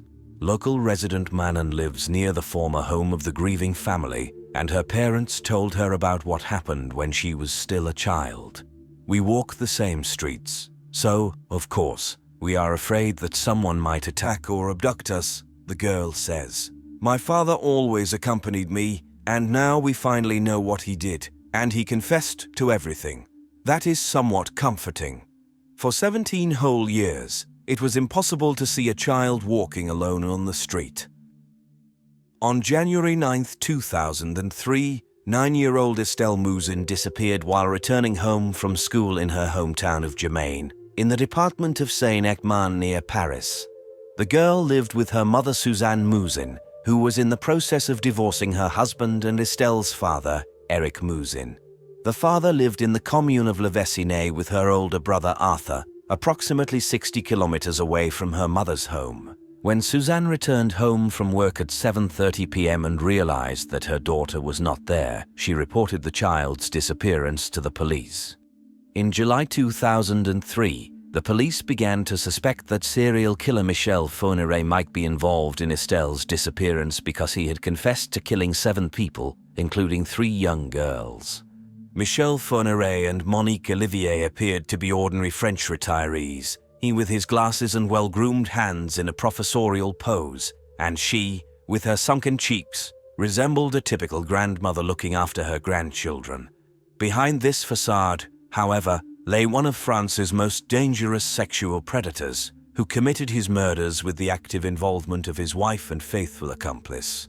This grey-haired couple stood alongside the most horrifying criminals in the country's history. Using her image as a happily married, respectable wife, Olivier instilled confidence in the girls that they had nothing to fear, while the poor victims were about to become the next prey of the killers. Once the girls were kidnapped, bound, and sometimes drugged, Olivier would inspect them, checking whether they were virgins, which her husband desired. The couple met after Fourniret was arrested in 1984 for sexual crimes in the Paris area and placed an advertisement in a newspaper seeking a pen pal. Michelle and Monique corresponded for a long time, and then, as it turned out, Fourniret proposed to Olivier, a former caregiver, to get rid of her two ex-husbands who, according to Monique, had mistreated her. In exchange, she promised to find young girls for him. Fourniret never fulfilled his promise, but 2 months after his release in 1987, Olivier did what she called her first offering to her beast. Isabelle Leville was a shy 17-year-old girl who was seeing a therapist. Olivier said she chose her because she reminded her of her young self but was still an innocent girl that her husband desired. Olivier drove up to Isabelle in her car and asked for directions, convincing the girl to get in the car and show her the way. A little further down the road, Fourniret was waiting for them, pretending to be a motorist who needed help because his car broke down. Olivier stopped and allowed the man to get in. As they continued on their way, Fourniret, sitting in the back seat, strangled the girl and announced that she was now their captive. On the way back to their home, they drugged Isabelle too much. At home, Fourniret found himself unable to assault the girl, so he had sex with Monique instead, and then he killed Isabelle by strangling her. In 2006, he led the police to her remains, which were dumped in an old well. Olivier claimed she didn't know that Fourniret would kill the girl. Whatever the case, the incident seemed to solidify the relationship between the couple. In 1988, while pregnant, Olivier asked 20-year-old student Fabienne Leroy for help, saying she urgently needed to see a doctor. The sympathetic girl got into the car, and this time, Fourniret was behind the wheel. He drove the car into a field and forced the victim to get out at gunpoint. After Olivier checked the girl's virginity, Fourniret assaulted and killed Fabienne. Her body was found in a field the next day, and the couple continued to find victims and kill them following their established pattern. When their son Salem was born, the criminals didn't hesitate to use him as bait, telling girls they needed a doctor for the baby. Even if Olivier didn't always accompany her husband on his trips, he would always tell her about his exploits, claiming that he went hunting or saying, "I found satisfaction." In 2003, Fourniret made a mistake. A 13-year-old girl he abducted in Belgium managed to escape from his van when he stopped at a gas station. She chewed through the rope he used to tie her wrists. The girl was picked up by a passing motorist who noted down the van's license plate number.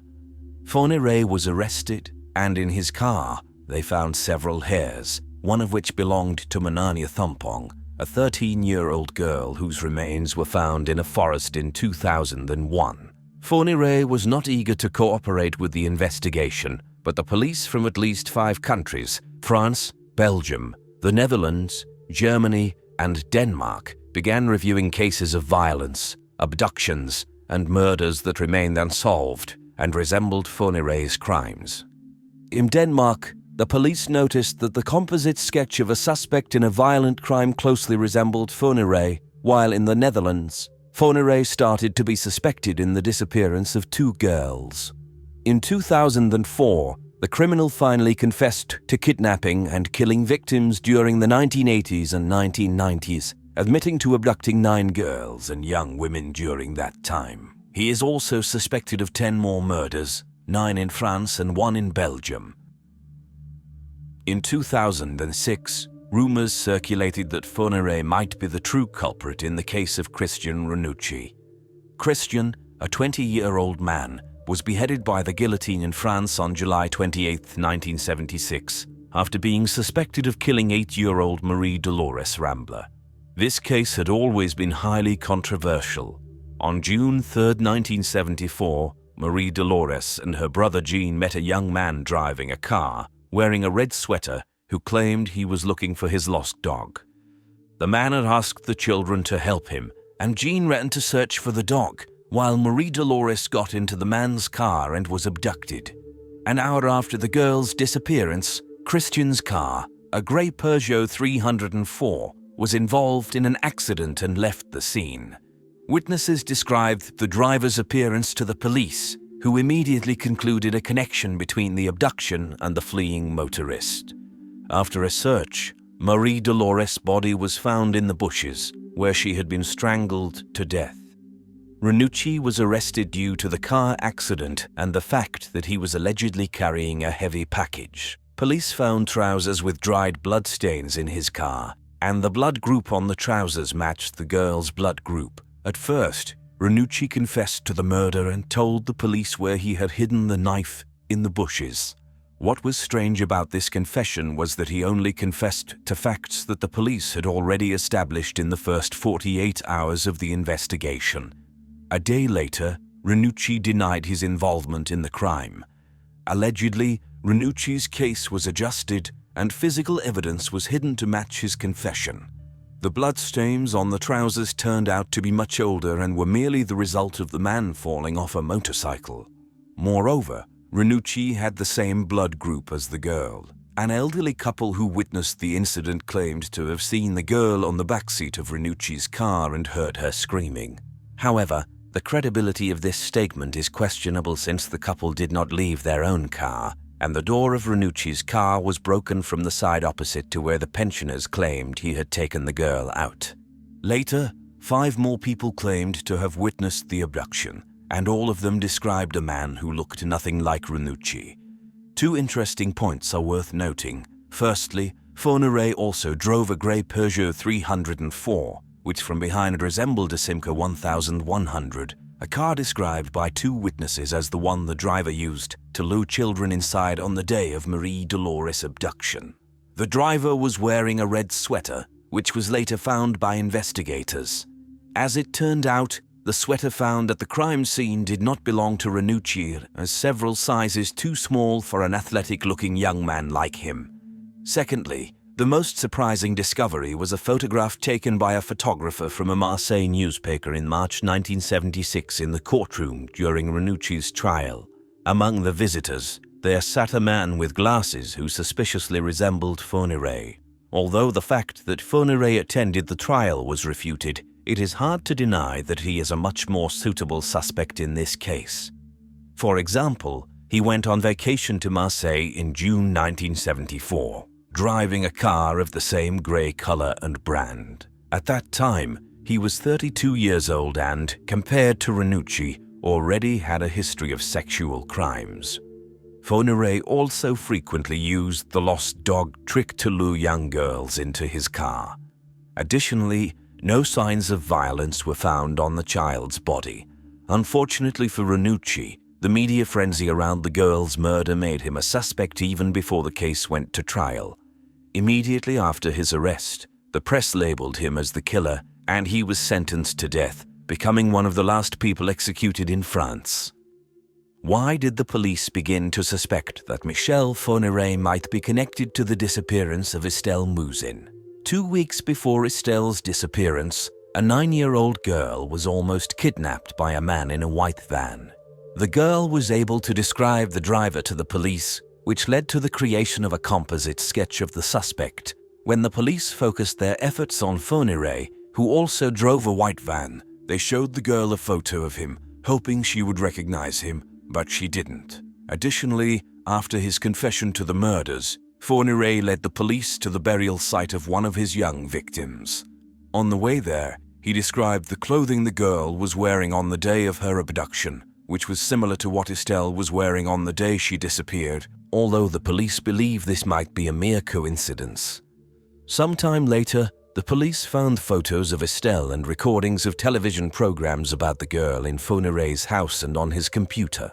It's worth noting that 2 fragments of white shoelaces and black gloves were found with Fourniret, and Estelle was wearing white shoes and black gloves on the day of her disappearance. However, the police couldn't find any additional connections between the serial killer and the crime, and the hypothesis of Fourniret's involvement had to be discarded due to a lack of evidence. Moreover, he had an alibi. He claimed he made a phone call to his son from his home on the day the girl disappeared. Although there was no certainty that Fourniret actually made that call, the police believed he was not lying. Psychologists were also confident that Fourniret was not involved in the case because Estelle was too young for him. The three girls he confessed to murdering were 12 and 13 years old. His accomplice and wife, Monique Olivier, told the police that once when they were watching a TV program accusing Fourniret of killing Estelle, he laughed and said it wasn't him. In May 2010, the Mouzin family's lawyer requested a new investigation into Fourniret's involvement. In 2013, he was declared innocent after several hair analyses from his van, conducted when he was arrested in 2003, did not match Estelle's DNA. As for the second suspect in Estelle Mouzin's kidnapping, Nordal Lelandais, the police were interested in him in connection with 3 different crimes. He was the main suspect in the murder of Arthur Noyer, a soldier who disappeared in April and whose skull was found in September. He was also the main suspect in the case of the disappearance of Maëlys de Araujo, a 9-year-old girl who was kidnapped from a wedding on August 27, 2017. 9-year-old Maëlys de Araujo was last seen on the night of August 27, 2017, at a wedding to which she was invited with her parents. At the event, the children were playing separately from the adult celebration. Around 3 a.m., her absence was noticed, and her search began initially without police involvement. A witness at the wedding recalled, the DJ of the evening announced over the microphone that a child was missing. Suddenly, everyone started searching in the main hall and outside. It was terrible. To witness the disappearance of a 9-year-old girl, it's very serious. At first, we thought she fell asleep somewhere after playing hide and seek. An hour later, when she wasn't found, the police were called. The arriving police initiated the search for the child using search dogs and also explored the area with helicopters. All 180 guests invited to the wedding were interviewed. Almost immediately, investigators noticed inconsistencies in the statements of Nordal Lelandais, a friend of the groom. A week into the investigation, after crime scene analysts found DNA belonging to the girl on the dashboard of Lelandais' car, he was charged with her kidnapping.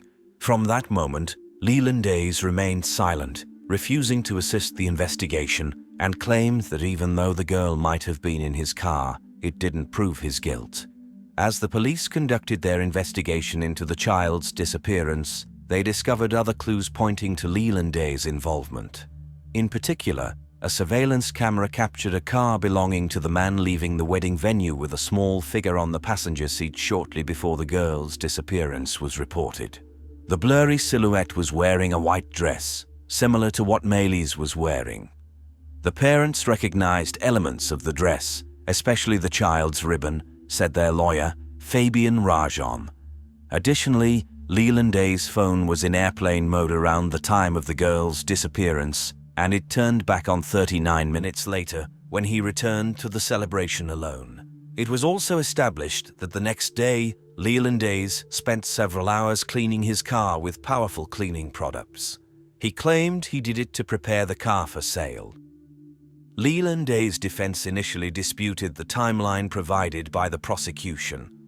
His lawyer confirmed that while traces of the girl's DNA were found on his car's dashboard, his client completely denied kidnapping her.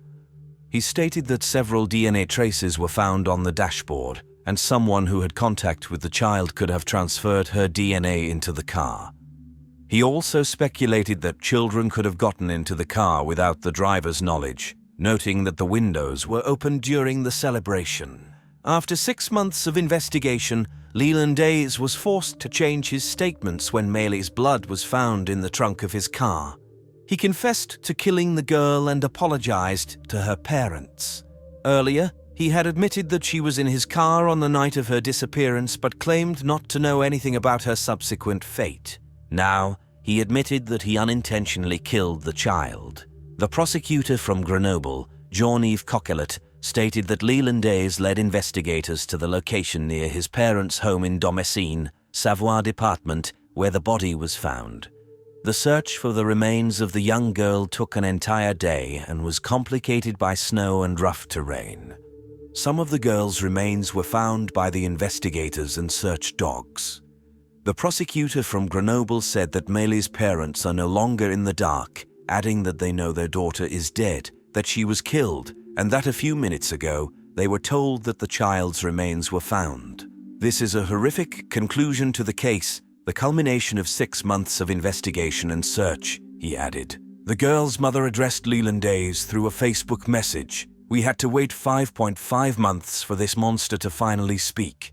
Maëlys will haunt you day and night in your cell, she wrote, grieving. My little angel, I couldn't protect you from this predator, and I will blame myself for that for a long time. Nordal Lelandais, a former military dog handler who was also charged with the murder of a young soldier, claims that he killed Maëlys de Araujo by mistake but refused to provide details of what happened. Post-mortem examination showed that the girl had a broken jaw, likely from a strong blow to the face. The prosecutors handling Maëlys' case suspect Lelandais to be a serial killer. On December 21, 2017, he was charged with the murder of Arthur Noyer, a 23-year-old soldier who disappeared without a trace during a hike on April 12, 2017. The soldier's relatives admitted that they also hoped to learn the truth about his death. Arthur was last seen early in the morning on April 12, 2017, as he left a nightclub to go on a hike in Chambéry. Pieces of his skull were found on a hiking trail in the municipality of Montmélian, near Chambéry, in September. The phone company recorded Lelandais' phone in the same area at the time of the soldier's disappearance. Lelandais' Audi A3 was also spotted by surveillance cameras in the Chambéry area. During the investigation, police also searched his computer and phone, and it was revealed that 2 weeks after the soldier's disappearance, Lelandais entered the search query human body dismemberment. Over time, Lelandais confessed to investigators that he gave the soldier a ride but denied any involvement in his death before finally admitting to the murder on March 29, 2018. There are also suspicions that Lelandais may be responsible for the unsolved murder of 3 people in the Alps when a British man, his wife, and his mother-in-law were killed in a car park in a wooded area in September 2012. Other cases in which Lelandais may be involved include the disappearance of Adrien Jones, a 24-year-old Belgian man who went missing near Lake Annecy in July, and Jean-Christophe Morin and Ahmed Hamad, who disappeared in 2011 and 2012, respectively. Lelandais' alleged connections to these murders led the police to start reviewing other cases of missing people in the region as they feared he might be a serial killer. The police investigated his possible involvement in at least 10 other crimes. While investigating other potential crimes, Lelandais' connection to the case of Estelle Mouzin came to light. Maëlys' disappearance bore similarities to Estelle's case, as the girls were about the same age, and both vanished without a trace, with no witnesses to the abductions. Recognizing this similarity, Estelle's family requested to determine Lelandais' whereabouts at the time of their daughter's disappearance. Unfortunately, or perhaps fortunately, it turned out that he was serving in the military in the Marne department, 150 kilometers away from where Estelle disappeared. Thus, law enforcement had to dismiss him as a second prospective suspect in Estelle Mouzin's abduction case. Over the course of several years while the search for Estelle was ongoing, other potential leads were discovered, which ultimately led nowhere. For instance, a real shock for the girl's family was the appearance of a photo allegedly of Estelle, which was taken from a website containing indecent images of children. Her father confessed how upset he was by the appearance of such a photo, but it turned out not to be his daughter. The girl in the photo appeared older than Estelle, and the image was taken several years before her disappearance. The police had no new leads, and the chances of finding Estelle were diminishing before their eyes. But then thunder struck on January 24, 2020, when Monique Olivier, the former wife of Michelle Fourniret, claimed that her ex-husband killed Estelle Mouzin. On March 6, 2020, her statements were confirmed by Michelle Fourniret himself. For years, Michelle Fourniret denied any involvement in the girl's disappearance.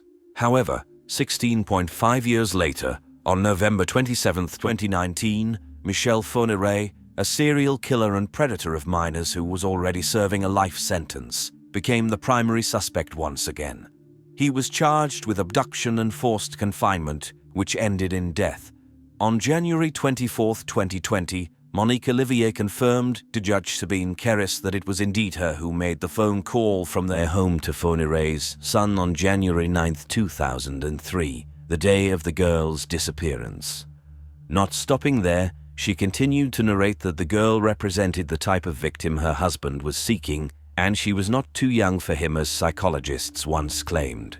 She admitted that a few days before the abduction, her husband had been driving around the region and returned one evening, announcing that he had spotted a beautiful little target, as he put it. Responding to questions from the investigating judge after his alibi collapsed due to his former wife's confession, Fourniret finally confirmed that he abducted and killed the girl. However, the elderly Fourniret claimed during the hearing that he suffers from memory loss and was not formally charged. "It is very likely, even very, very likely, that I was the author of that disappearance," Fourniret said, asserting that nothing clicked in his head when he was shown a picture of the girl. "Since I cannot say for sure that I am responsible for her disappearance, I call on you to consider me as guilty," he added. Fourniret, 78 years old according to media reports, is suffering from the early stages of Alzheimer's disease, experiencing moments of absence, but is generally understood everything, according to Didier Sabin, the lawyer of Estelle's father. To corroborate Fourniret's statements, Monique Olivier was questioned again, and she confirmed that her husband did indeed abduct and kill Estelle Mouzin. Although Fourniret confessed to the girl's murder, he refused or was unable to reveal the location where he hid her body. He only mentioned that she might be on the property of one of his houses in the Ardennes. Forensics began the grim search for the girl's remains on Monday, June 22, 2020. Experts sealed off Fourniret's former home in northern France, more than 200 kilometers from where Estelle was abducted on her way home from school. The police also cordoned off another former residence of Fourniret in Château de Sautou, where the remains of other victims of the killer, a 12-year-old girl and a 22-year-old woman, were found in 2004. Unfortunately, they did not find Estelle's body. "We can report some progress, but some doors have been closed forever, places we can now discard," said one of the lawyers representing the Mouzin family. Even before Fourniret's confession to Estelle's murder, the serial killer, nicknamed the Monster of the Ardennes, as well as the Virginity Hunter, had been sentenced to life imprisonment without the possibility of parole. His accomplice, Monique Olivier, also received a life sentence with the possibility of parole only after 28 years. Perhaps they first saw each other at the team gathering participating in cross-country running competitions in early autumn of 1995. Two high school girls from neighboring small towns competing in the 3-kilometer race. No one saw them exchange even 2 words or shake hands, as is customary among competition participants. And why should they? The girls hardly knew each other's names. Their characters and interests were so polarized. One of them, a cheerful, smiling blonde with translucent skin, captivated her classmates. The other, more graceful and petite, mesmerized with an entirely different beauty. Dark hair framed her face like a halo. Her eyes revealed a lively, inquisitive mind and determination. Catching her penetrating gaze made it impossible to look away. The girls had no reason to believe they had anything in common besides running. How could they know that their fates would be forever linked by their acquaintance with a young man, tall, sun-kissed, an aspiring cadet at a military academy? The two runners stood at the starting line, awaiting the shot from the starting pistol. It wouldn't be long before they would meet again. On the early morning of December 4th, 1995, a farmer traveling along a country road noticed the body of a teenage girl on the ground behind a barbed wire fence. Initially, it seemed to him that the poor girl had fallen victim to a car accident. Her face was almost unrecognizable. As later became known, she had been struck with something heavy, followed by 2 gunshots to the head. She was wearing shorts and a t-shirt with an inscription that quickly led the police to her school and eventually helped identify the girl. Adrien Jones, a 16-year-old student from the small town of Mansfield, southeast of Fort Worth. The former farming settlement with a rodeo arena and charming antique shops along the main street, Mansfield was one of the last places near Dallas and Fort Worth where the serene atmosphere of a small town still lingered.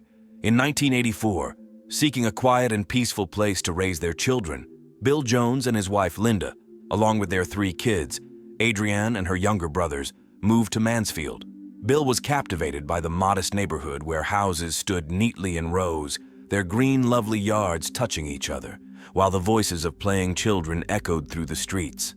Bill and Linda raised their children with strictness, especially Adrien. However, she was never a rebel. She excelled academically and dedicated a lot of time to sports. After a knee injury during a football game, she joined the girls' cross-country team to get back in shape and proved herself to be such an excellent runner that she helped the team qualify for participation in regional competitions in Lubbock. The restaurant manager where she worked part-time was thrilled with the cheerful and lively employee, as were the customers, especially the boys. There was no shortage of guys interested in dating Adrien, and it was precisely her sociable nature that made the investigation into her murder so challenging. Typically, when adults are killed, there are no more than 24 people who knew them closely. But a high school girl interacts with hundreds of other kids every day. Detectives quickly realized that Adrien knew her killer or killers. There were no signs of struggle at the crime scene. Her hands or legs weren't tied. No one had broken into her home to abduct her. Subsequent autopsy revealed that violence wasn't the motive behind the crime. Her death seemed more like an execution, a result of someone's incredible rage, because it takes an extremely cold-blooded person to shoot a familiar girl in the face from half a meter away.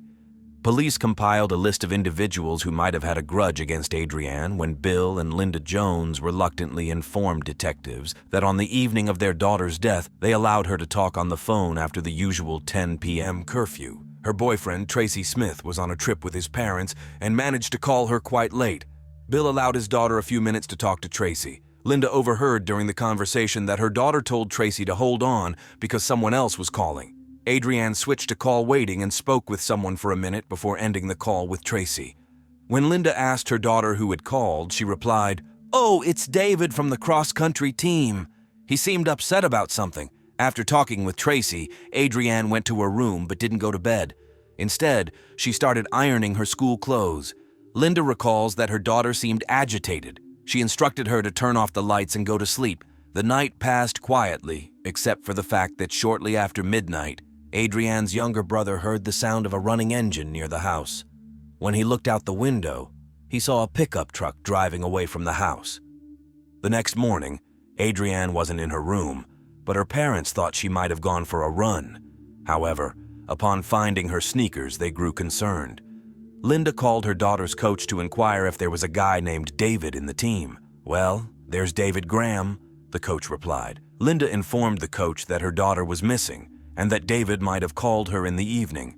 The coach was puzzled. She didn't even know that David and Adrien were friends. When asked if he had called the girl in the evening, David expressed confusion, stating that he had no reason to do so. Investigators also spoke with David, but quickly ascertained that he had no connection to Adrien's death, so they didn't even propose a polygraph test to him. Firstly, Adrien's phone book didn't have David's name. Secondly, none of her friends mentioned him. Adrien's close friends claimed that she shared her most intimate secrets with them, yet none mentioned anything about David. The prime suspect in Adrien's case became a teenage girl from Mansfield, Tara, who lived in a trailer and had earned a bad reputation in town. A year earlier, she suspected her boyfriend of cheating on her with one of Adrien's friends. According to police reports, the girl attacked her rival with a baseball bat and wounded her boyfriend with a gun. During the trial, Adrien testified in favor of her friend, for which the accused vowed revenge against her. Some school students were convinced that this girl was responsible for the murder because she had already demonstrated her capacity for violent attacks with weapons. However, she had a solid alibi and passed a lie detector test. In turn, Bill and Linda suspected their daughter's boyfriend, Tracy Smith, because he didn't attempt to contact the family after Adrien's murder. The girl's parents didn't know Tracy well. He was a tall football player attending school in the neighboring town of Venus. Apparently, he and Adrien had met 2 months prior at a diner where she worked. Tracy also successfully passed a polygraph test. However, he provided the police with a new lead. He said that Adrien told him that during their conversation that evening, it wasn't David who called her at home, but Brian. She mentioned that Brian seemed upset and wanted to meet her that night to talk. Investigators discovered that Brian McMillan worked nearby the restaurant where the girl worked part-time. He had a strong liking for her and would often visit to see her. However, He became so intrusive that when the girl saw him at the restaurant, she would hide behind the counter. Things took a darker turn when investigators found out that the 17-year-old boy was taking 4 types of medications to manage symptoms of depression. During police questioning, he initially claimed not to know Adrien, then admitted knowing her, but couldn't recall if he spoke with her that night because he had been drinking heavily for the past 6 months. He mentioned feeling sad because all his friends had girlfriends and he felt like an outcast. The police built a compelling case. A young man unable to attract the attention of a beautiful girl finds a way to meet her at night, but loses control. Brian didn't deny the possibility of visiting Adrien or taking her somewhere. He simply couldn't remember. On December 15, 1995, the police searched his house, seized his pickup truck, and arrested him, despite his father's claims that his son hadn't left the house that night. After spending Christmas and New Year in jail, the young man underwent a polygraph test, which he passed successfully. Following Brian's release, numerous rumors circulated about the case, but no new suspects emerged. During the summer of 1996, after nearly 300 interrogations, detectives were forced to acknowledge that they no longer had even a single worthwhile lead. Bill and Linda sank deeper into despair. Bill restrained himself from interrogating every teenager he encountered in town. Linda would sit in her car and drive to the place where Adrien was found at night, hoping to encounter her killer. It seemed that the case would never be solved. Then, suddenly, on August 29, 1996, a lawyer from the military academy in Annapolis contacted the investigators inquiring about any unsolved teenage girl murder cases involving a girl named Adrien. Naturally, the investigators responded affirmatively, asking for more details. It turned out that 2 female cadets at the academy had made a horrifying statement to senior officers related to a murder in Texas. Their roommate, Diane Zamora, confessed to them that her boyfriend would never cheat on her because they were bound by a murder. Investigators immediately flew to Annapolis, but Diane didn't confess to anything, stating that the story was merely an attempt to gain more respect among other cadets. However, the police didn't stop there. They flew to Colorado to speak with Diane's boyfriend at the Air Force Academy. The young man insisted he didn't know why she would fabricate such a blatant lie. They didn't believe him and continued questioning. David, yes, that same David Graham from Adrienne's cross-country running team at school. The David she allegedly spoke to on the phone on the night of the murder, according to Adrienne's mother. But Stacy said she spoke with Brian, so what was the truth? To find the answer, they needed to delve into the past of David and Diane. David had always intrigued his classmates. With his military-style haircut, straight posture, and excellent manners, he seemed like a person from another era. After witnessing an air show once in his life, David made up his mind to become a USAF pilot and never wavered from his dream. Many girls at school were interested in dating him, but few knew he was already taken. His girlfriend's name was Diane Zamora, attending school in the neighboring town. She was just as intelligent, athletic, and disciplined as David. Every spare moment was dedicated to studying because she dreamed of becoming an astronaut, requiring top grades. Like her boyfriend, she participated in cross-country running competitions. Anyone who saw David and Diane together knew they were destined for a bright future. Their relationship was far more serious than teenage infatuation. In September, about a month after they began dating, they informed Diane's parents that they were engaged. They planned to tie the knot on August 13, 2000, after completing their military education. The wedding was already envisioned. David in uniform, Diane in a white wedding dress, and at the ceremony's conclusion, they would pass under crossed swords held by their cadet friends.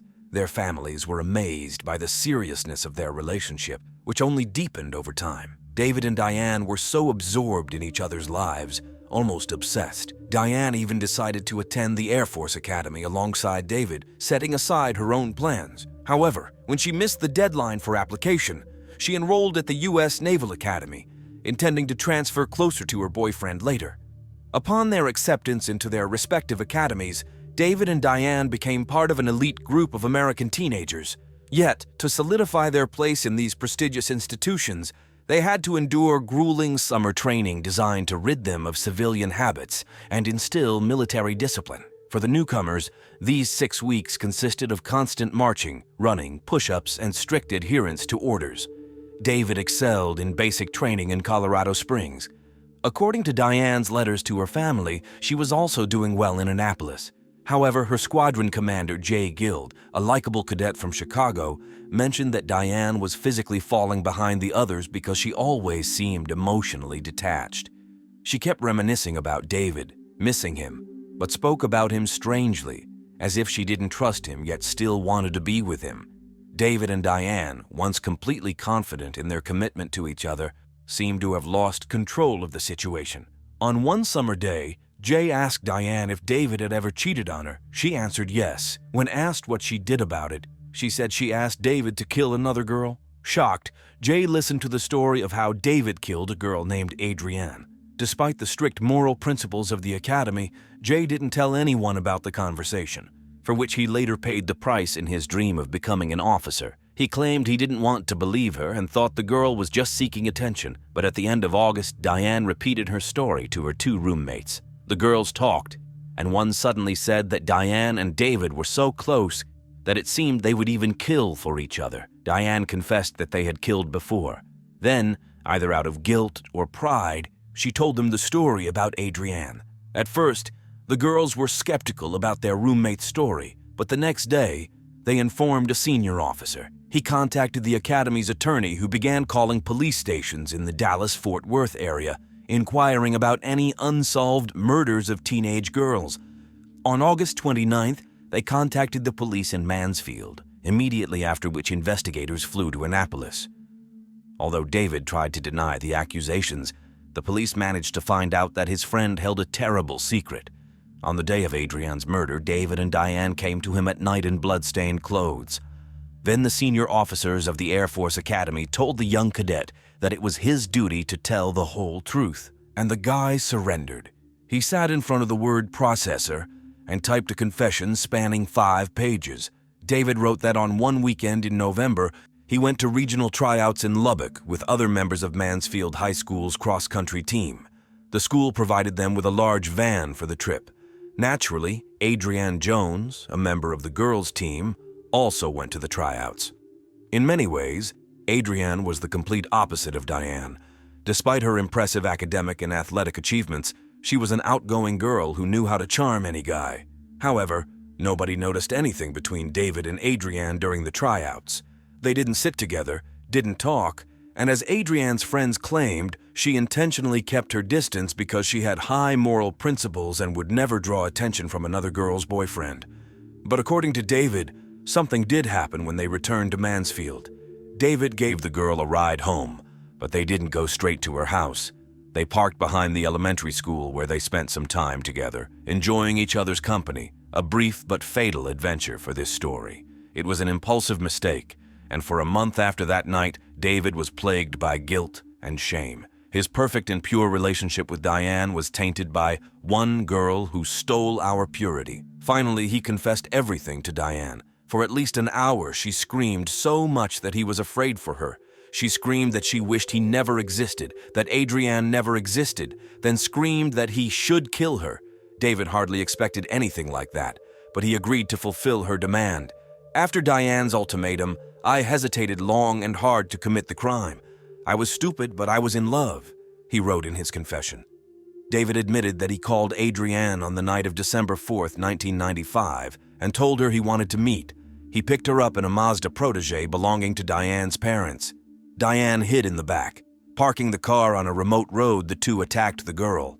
Diane hit her with David's dumbbell, but Adrien managed to escape through the window and ran away. Panicking, David grabbed a 9mm Marikov pistol and ran after Adrien. When it was all over, the two left. The only thing they said to each other was a confession of mutual love. Then Diane's thirst for revenge suddenly faded, and she said they shouldn't have done it.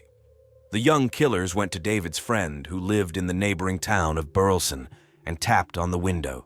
In blood-stained clothes, they climbed into his room through the window. As David's friend recounted, David begged him not to ask questions. It was obvious that both David and Diane were extremely upset. They cleaned themselves in the bathroom, then lay down on the floor and just held each other tight. Initially, David's friend did not report the incident to the police, and David and Diane returned to their normal lives. In the spring, they learned that they had been accepted into educational institutions. David was admitted to the Air Force Academy, and Diane to the Naval Academy. On the attic of David's parents' house, the police found weapons and several dumbbells confirming David's confession. After that, it was Diane's turn to make a statement. Her version of events fully coincided with David's words. In her notebook, the police found an entry, December 4th, Adrien, 1:38 a.m., and in the parents' car, the blood of the deceased girl. She was placed in a cell. She looked like an innocent girl in a sleeveless shirt and blue jeans. She continued to do push-ups and squats and asked her mother to bring her textbook so she could study. For the abduction and murder, David and Diane faced the possibility of the highest punishment. However, Adrien's parents believed that the loss of one young life was sufficient and requested the prosecutors to insist on a life sentence. The young individuals were tried separately, and their lawyers promised to pin the blame on the other defendant. Although initially it seemed that David and Diane would never agree to this because they promised that nothing would ever come between them. Diane broke this promise initially. However, she failed to persuade the court that David committed the crime, and she had no involvement. She was sentenced to life imprisonment with the possibility of parole only after 40 years. The trial against David concluded in a similar manner. However, during the hearing, a witness emerged whose testimony had the impact of a bombshell. The girl had attended the regional cross-country meet with Adrien and David. After returning to Mansfield, supposedly when David dropped Adrien off home and allegedly cheated on Diane, it was this witness who actually drove Adrien home. Astonishingly, apart from a few of Adrien's closest associates, no one ever questioned David's words regarding his connection with the girl. Although this statement didn't influence the verdict, it became entirely perplexing why David confessed to Diane about infidelity that never occurred. In interviews after the trial, he affirmed that there was nothing between him and Adrien. He simply wanted to make his girlfriend jealous. If he retracted his words, she simply wouldn't have believed him. This story shook the entire country. The shocking truth left everyone astonished at what was happening with the best and brightest youth in the country. How did David and Diane convince each other that only death could erase the stain from their pristine teenage love? How could they think that infidelity was a far worse crime than murder? Various thoughts were expressed. David's lawyer believed that his client wrote the confession to protect Diane, and some investigators agreed, believing that Diane had an influence on David, compelling him to fulfill all her desires. Others believed that David, who introduced weapons and infidelity into Diane's life, once wholly dedicated to studying, made her his accomplice in a heinous crime, binding their fates forever. There was also the police's third theory that David, wanting to prove he didn't love Adrien, fired one shot, while Diane, consumed by rage, fired the second. However, these are just speculations, so it remains only a matter of conjecture. Would they have become criminals if they had never met? On the evening of Friday, April 20th, 2012, the Celis family had a very pleasant time. Rebecca and Sergio's two sons played a baseball game in which their 6-year-old sister, young Isabelle, was present. The game lasted until 10 o'clock, after which the family returned home.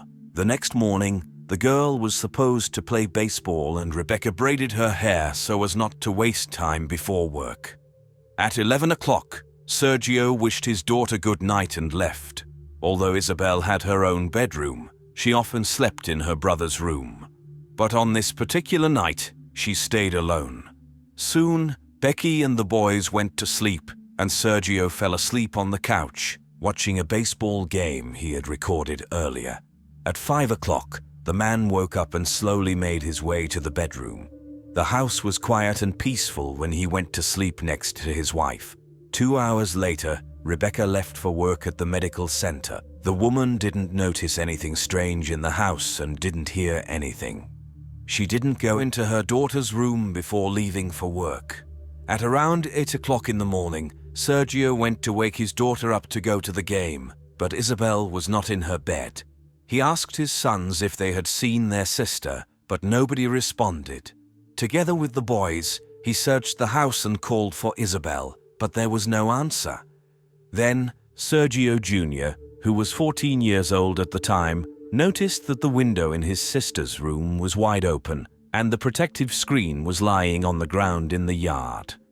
The husband called his wife, While Rebecca was racing home and the sons were frantically searching the neighborhood for their younger sister, Sergio called the rescue service. This was the call that later sparked a lot of controversy and criticism towards him. People react differently in a state of stress or panic, but Sergio was surprisingly calm and collected during the call. Besides his calmness, it seemed strange to many that he immediately stated that his daughter had been kidnapped. He even laughed when he mentioned telling his wife to come home. Later, Sergio explained that he was simply trying to remain calm to provide the police with all the information they needed. Interestingly, the neighbor also called 911 on behalf of Sergio Jr. Unlike his father, he was shaking and clearly upset, but he also immediately stated that his sister had been kidnapped and they wouldn't find her. Then the phone was handed over to Rebecca, who had also been in a panic and despair when she arrived home. She was able to give a precise description of the clothing that her daughter was wearing before her disappearance. The arriving officers indeed found a protective screen on the bedroom window of the girl on the ground in the yard. There was a large hole in it, as if someone had used a tool to make it. Soft toys were always lying under the girl's window in the room, and now they were scattered in disorder. Blood was discovered on the floor next to Isabelle. Shoe prints were found behind the house, on the alley and on the electrical box under the high fence of the family. Presumably, the perpetrator climbed over it when he abducted the girl. The police organized massive searches, going from door to door, believing it was a kidnapping case, rejecting the idea that the 6-year-old girl could have run away. The neighbor of the Celis family, Alicia Stardavant, said that she was woken up by a noise around 6:30 a.m. Her bedroom is literally across the fence from the girl's room. The girl said that she heard her dogs and the Celis family dogs barking. Besides them, she heard men's voices, seemingly on her side of the fence, not at the Celis family's home. But it was already getting light outside, and she didn't pay attention to it and fell asleep again. Alicia noted that the men did not lower their voices or whisper, and she didn't think for a second that there was also a small child there. The police set up a checkpoint around the Celis family's house and only allowed local residents through. The search initially focused on a small area around the house because in most cases, children are killed within a radius of 100 meters from the place of abduction. Then they expanded the search radius, included several apartment buildings, and interviewed residents. Officers checked the stadium where Isabelle's baseball game was supposed to take place, the local garbage dump. The lakes and ponds were inspected with underwater cameras and sonars. Forensic experts and search dogs searched the Celis family's home, and border guards distributed photos of Isabelle because when children go missing in Arizona, there is a high chance they end up on the other side of the border with Mexico.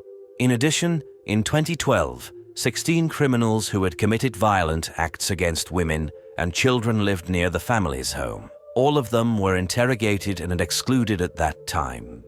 A theory emerged that someone had noticed Isabelle playing with her brothers in the evening, followed the family, and abducted the girl from the house at night. Following this lead, officers checked the registration numbers of all the cars in the parking lot. Surveillance video cameras located near the family's home showed an unusually active nightlife. At 2:36 a.m., a private security company's car appeared in the alley near the house, and 2 more cars were shown in the parking lot 10 minutes later. Suddenly, a large number of pedestrians were wandering around the house, some of them interested in garbage cans, and an hour before the 911 call, a car quickly turned the corner near the trash can. But the girl did not appear anywhere in the 10 hours of filming. However, something interesting was discovered during the search of the house by the police. The officers found inscriptions on the door frame of Isabelle's wardrobe. The inscriptions were written in a child's handwriting and included such words as bad father, I don't love father, and bad day. Rebecca claimed she had no idea about this, but the police decided to interrogate Isabelle's family more thoroughly. One of the sons revealed that when their father drank, he became aggressive, cursed, and hit him twice. Therefore, investigators invited employees of the Child Protection Services concerned about the Celis sons, especially since, as it turned out, Child Protection Services had been called to the family's home more than once. In January 2012, one of the boys was washing dishes and left a glass in the detergent. Sergio drank water from that glass and scolded his son for his mistake. Rebecca insists that they laughed about the incident. But the next day, the boy told his friends about it, and someone's parents contacted the Child Protection Services. Anyway, in May 2012, at their request, Sergio voluntarily left the house, although Rebecca claimed that her husband was an excellent father and when Isabelle returned home, all questions would be answered. Although the incident was soon resolved, and Sergio was able to return home to his wife and sons, the family was upset that the investigation did not bring any results. Although the incident was soon resolved and Sergio was able to return home to his wife and children, the family was upset that the police continued to focus on them, especially Sergio, despite never being named a suspect. Later, the man stated, "It feels like the investigation never went beyond this house. That's what's so upsetting." So they hired private detective Jerry Snyder to conduct an unbiased investigation into Isabelle's abduction. And his suspicions fell on Rebecca's cousin, Justin Mastromarino. At first, Justin acted as a representative of the family, constantly speaking to journalists and giving interviews. But within 2 weeks of Isabelle's disappearance, he sent his car to Florida, hired the best lawyer, and left, refusing to answer reporters or police's questions. Such behavior seemed strange to the private detective. Moreover, Justin had lived in the Celis family's home for a long time and still had a key to the house.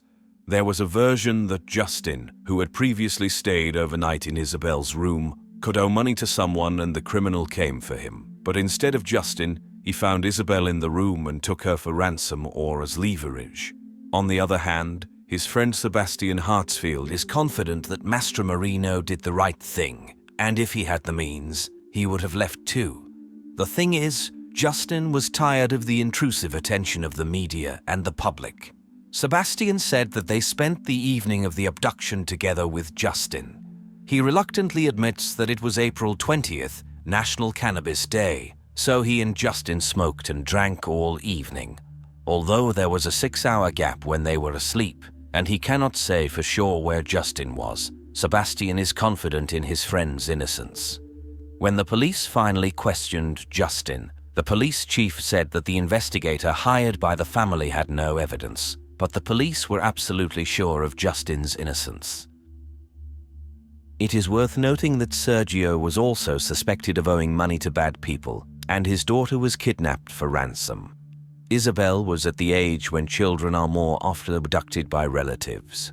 She was kidnapped from the house where only her relatives were present, and Sergio was the last person to see her, kissing her goodnight at 11 o'clock. He did not pass a polygraph test. Moreover, the fact that the dogs barked at night indirectly confirms the involvement of someone from the family. How could a stranger know where the girl's room was, that she wouldn't be sleeping in her brother's bedroom, and that there would be no dogs in her room?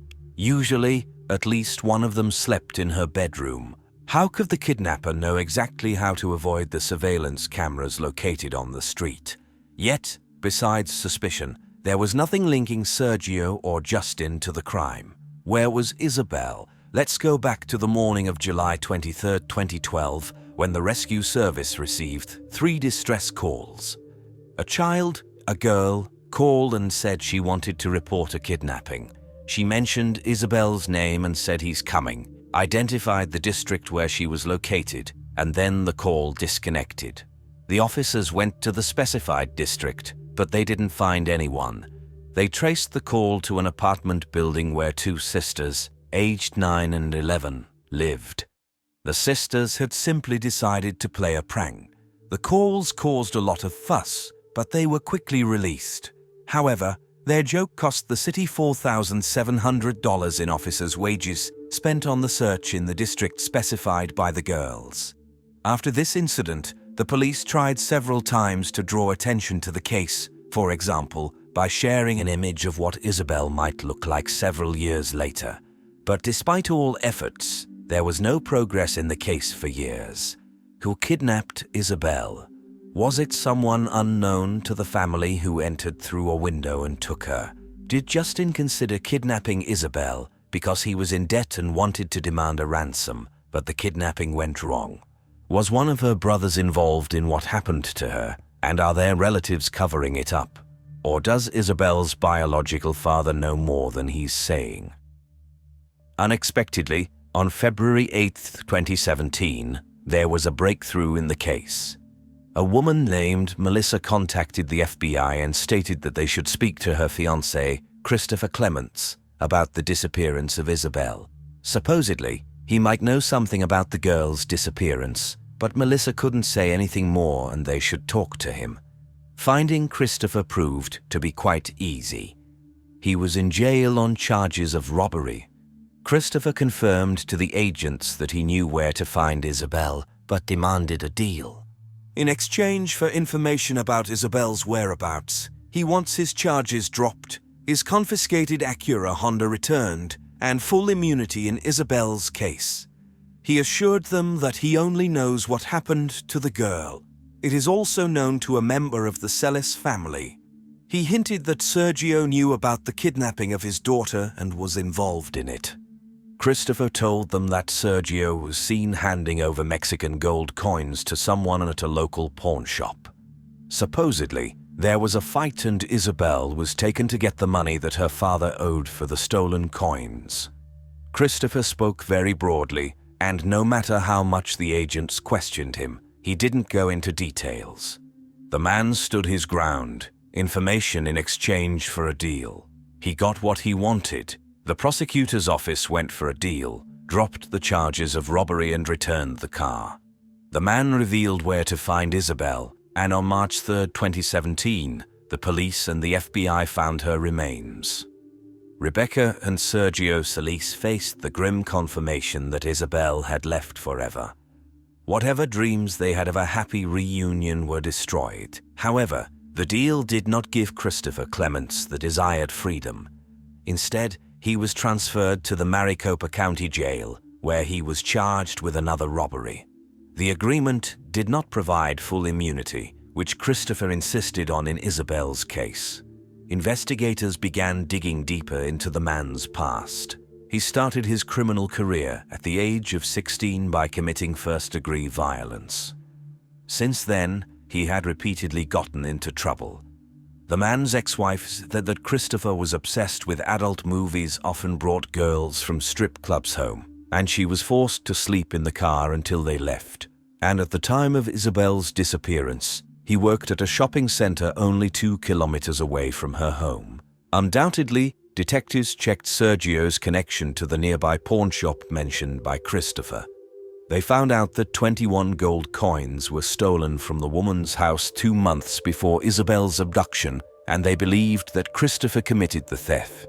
The surveillance camera captured him entering the pawn shop hours after the theft, delivering the goods, and receiving the money. The video did not suggest Sergio's involvement or any connection to the case. Most likely, Christopher was just studying the accusations against Sergio, which were mentioned in the press, and was talking to agents, trying to cast a shadow on the girl's father. The police received several search warrants, including one for the house where Christopher and his fiancée Melissa used to live. In one corner of the yard, investigators found a sheet of plywood under which was a plastic container containing ashes and several gruesome discoveries, including a faded lilac child's hoodie with a hood and a school assignment of a very young child with the name Mercedes on it. Her full name was Isabelle Mercedes Celis. They also found indecent photos of girls aged 3 to 13 on Christopher's devices. Searches on his computer included Isabelle Celis, unsolved cases in Arizona, and child killer acquitted. A former acquaintance of Christopher's said he talked about the Isabelle case and let slip that there might be evidence in the trunk of his car, so it was crucial to bring it back. The car was described as a Honda Acura that was returned to the man in exchange for information about Isabelle's whereabouts. It is still unknown how Isabelle died, but according to the same acquaintance, she was suffocated and her body was doused with chemicals. The man remembered that Christopher showed him photos of the Celis house that he had hidden in a Bible in his room. Investigators obtained a warrant for this Bible and indeed found pictures of the house. 2 months later, the Tucson police chief announced that they had a suspect, 36-year-old Christopher Clements, who had been charged with not 1, but 2 murders. The thing is, on March 3, 2017, when Christopher described to agents the location where they would find Isabelle, he mentioned an important marker, a pile of tires that clearly did not appear there in just 1 day. This instruction immediately alarmed the agents, because a few years ago, the police found the body of a teenage girl from Tucson near that same tire pile. The girl's name was Maribel Gonzalez. In June 2014, 2 years had passed since Isabelle's disappearance, when a rescue service dispatcher answered a horrifying call. A woman reported a body she had noticed by the roadside.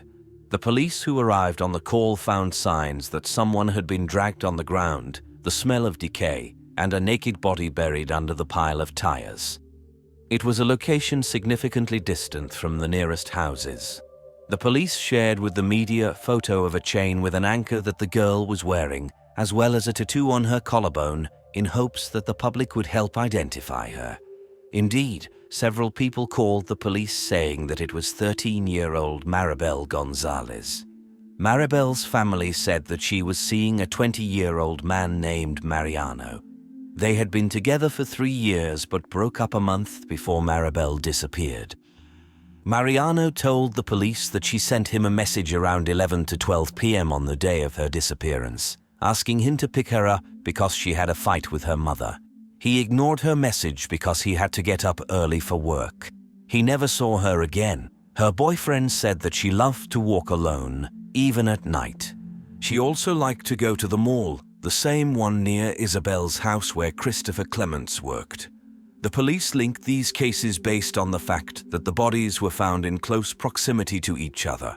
Christopher's DNA was compared to the DNA found on Maribel, and it matched. Isabelle was kidnapped and killed 2 years before Maribel.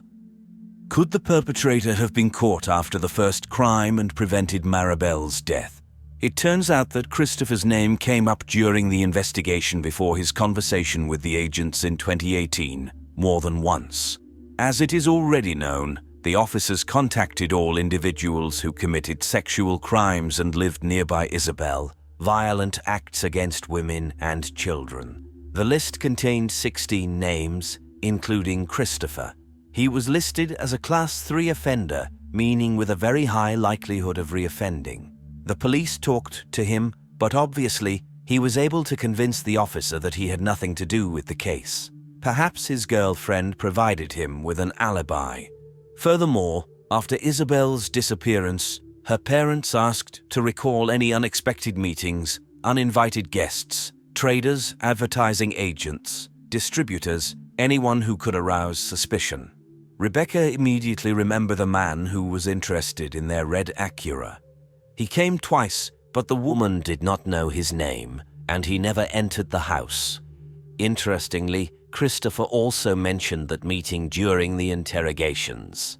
This is what he told FBI agents on February 10, 2017. According to him, 2 people pretended to be interested in the car. In fact, they needed to make sure that Sergio lived at that address. They approached Rebecca, and she gave them the phone number and said that they needed to talk about the possibility of buying from her husband Sergio. Thus, the men confirmed what they wanted. Christopher said that he just knew about this visit, but he himself never approached the Celis's house. However, during the conversation, he several times referred to we instead of they, as if confessing that one of the men was him. Christopher's description of the visit coincides with Rebecca's story, except for one detail. The woman described only one man who matched Christopher's description and drove the same car as he did. But her description differs slightly from the description given by her husband. What if the police had followed this lead immediately after Isabelle's disappearance? Would it have led them to Christopher Clements? Investigators believe that the kidnapping of Isabelle was not spontaneous. Christopher had planned his crimes. He repeatedly called the home of the woman from whom he stole gold coins when she was not home. He also called the Celis family home as early as October 2011. The day after the kidnapping, Christopher changed his phone number and washed his car. If cleaning his car usually cost him around $10, $35, this time he paid $110. However, changing his phone number did not help, as phone records linked Christopher to 2 crimes. Footprints found at the scene of Isabelle's kidnapping matched sneakers that no one in the Celis family wore, but which Christopher was often seen wearing and even photographed in. Detectives also studied photos on his devices and found a miniature snapshot. It was a selfie of a man on the front seat of a car who looked like Clements, and a little girl lying on the back seat who was extremely similar to Isabelle. The photo was shown to Sergio and Rebecca. The woman agreed that the girl resembled Isabelle, but she could not say for sure because the image quality was terrible. Christopher claimed the child in the photo was his son. But when the photo was shown to Melissa, his fiancée, she began to shake. She did not recognize the child as her own. The child in the photo did not resemble the 1.5-year-old fair-haired boy. Instead, it was more like a dark-haired girl with her hair braided, which Isabelle's mother had done just before the kidnapping. The defense argued that the footprints were initially described as work boots. Christopher did not have his phone with him during those calls, and the blood in Isabelle's bedroom probably appeared before the kidnapping. Christopher's lawyers successfully pushed for 2 separate trials, one for the Isabelle case and one for the Maribel case, so that the prosecutor could not present evidence for both crimes at once. However, this did not help him much because he had already been found guilty of Maribel Gonzalez's murder. He still has to face trial for the kidnapping of Isabelle. The meeting went well. Janine smiled satisfactorily. She was sitting in the car with her friend Becky and a new acquaintance introduced to her by Becky. Janine was facing difficulties with her rapidly growing real estate business, and the man was supposed to help her. They met in the car due to the busy schedule of the women and to drive by and discuss one of the houses owned by Janine's real estate agency. They agreed on everything, and Janine was sure that the rough patch would soon be over. She would go on a cruise, and when she returned, work would fall into place, and she would receive $1 million, which she would put into new projects. Smiling happily in anticipation of change, Janine opened the car door and stepped out into the parking lot. But before she could take a few steps, she realized that none of her dreams were meant to come true. Janine Lee Monel, 28, met Max Jones, 31, in early 1991. It was a fateful encounter. Until then, Janine had been desperately unlucky in love. She had been married twice before and was raising a son on her own. But with Max, everything was different. He was reliable and faithful, and they immediately developed feelings for each other. It only took them a few months to decide that they wanted to spend the rest of their lives together. Janine and Max's wedding took place quite modestly in a local church in October of the same year, 1991. Soon after, their family began to grow. The following summer, their son Zach was born, and 2 years later, their daughter Alexandria, who everyone called Alex, arrived. The family lived modestly, but they managed to make ends meet. Janine tried several jobs. She tried working as a nurse and selling various goods, but her job failures were offset by her husband's stable income. Max was not only talented, but also hardworking as a carpenter. His skills were highly valued, and he was never idle. Moreover, he never turned down extra work, and although the family didn't live extravagantly, they stayed afloat. The couple lived in a modest house in Northport, Florida, where they raised their children, attended church, and participated in the local community. They had many friends, were loved and respected by their neighbors, and seemed genuinely happy together. But soon, the situation took a sharp turn. In 1997, Janine got a job as a guard in a prison, but it led to a huge scandal. She engaged in a romantic relationship with an inmate, and after someone complained about their relationship, they were caught in the act, so to speak. Their prolonged affair was confirmed when letters from Janine to her lover were found in the inmate's cell. Though they were signed with a different name, it wasn't hard to establish their true author. To prevent further scandal and numerous interrogations, Janine resigned. But secrets are hard to keep, and rumors quickly reached her husband. Janine and Max had a falling out. It was a double blow for Max. Firstly, his wife had been unfaithful to him. Secondly, she had once again lost a job that provided a decent supplement to the family, which was barely making ends meet financially. The couple decided not to split up for the sake of their children, but trust was lost forever. They tried to pretend that everything was still the same, but longtime friends saw through the facade. It was just for show. One of the close individuals to the family was John Chamberlain. He met the couple at church, and since then, the two hard-working men, Max, working as a carpenter, and John, a locksmith, became best friends. Over the years, John observed how the spouses drifted apart. Janine and Max lived together, but besides their children and property, they had nothing in common. But gradually, even though love had long vanished from their relationship, the situation more or less stabilized. The children grew up, and each of the spouses socialized with their own circle of friends. In 2011, Max began to suffer from stomach problems, which led to a significant weight loss and multiple hospitalizations. However, doctors were at a loss and couldn't find the cause of his illness. Prior to this, he had never complained about health issues. The family did everything possible to alleviate Max's condition, hoping that doctors would soon understand what was wrong, but they were completely unprepared for how it would all end. Just 3 days after Thanksgiving in 2011, the family found Max near death. He was lying in bed, pale and unresponsive. Janine called 911. The dispatcher instructed her on how to administer first aid to Max, and Alexandria followed the instructions. Unfortunately, Max passed away in his daughter's arms.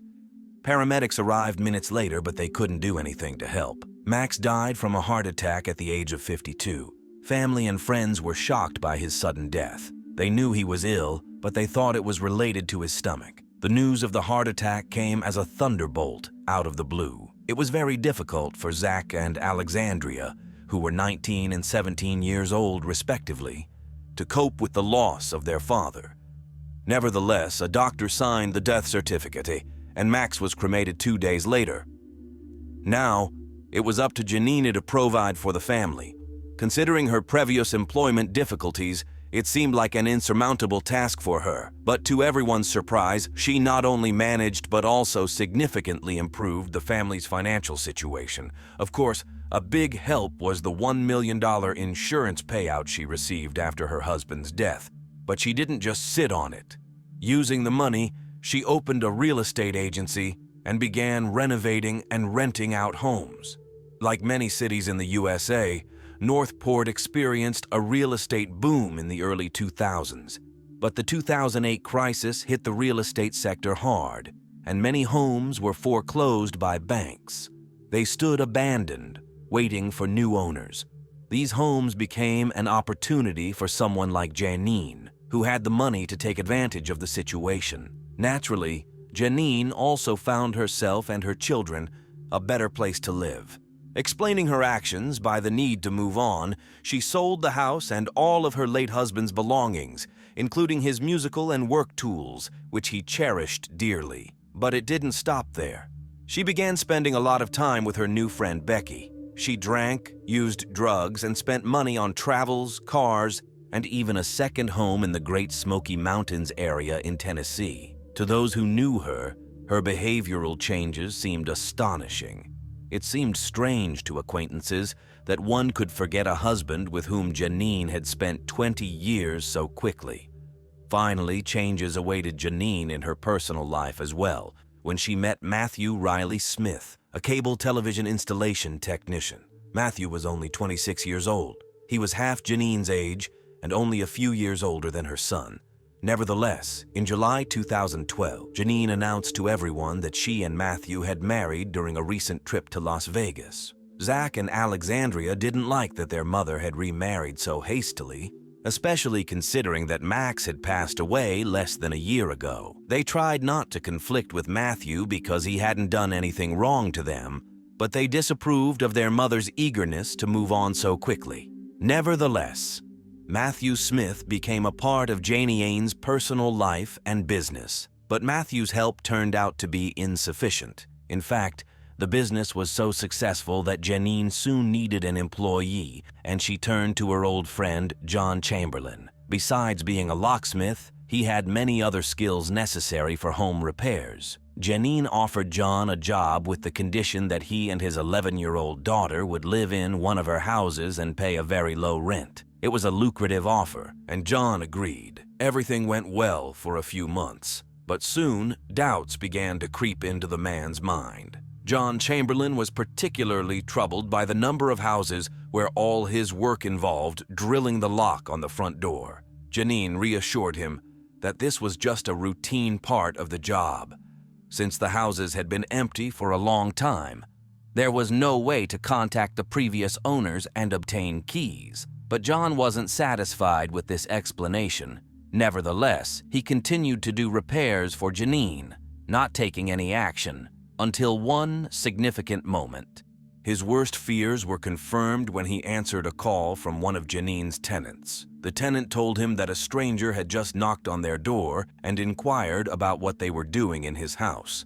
To get to the bottom of the situation, John gave the tenant Janine's personal number.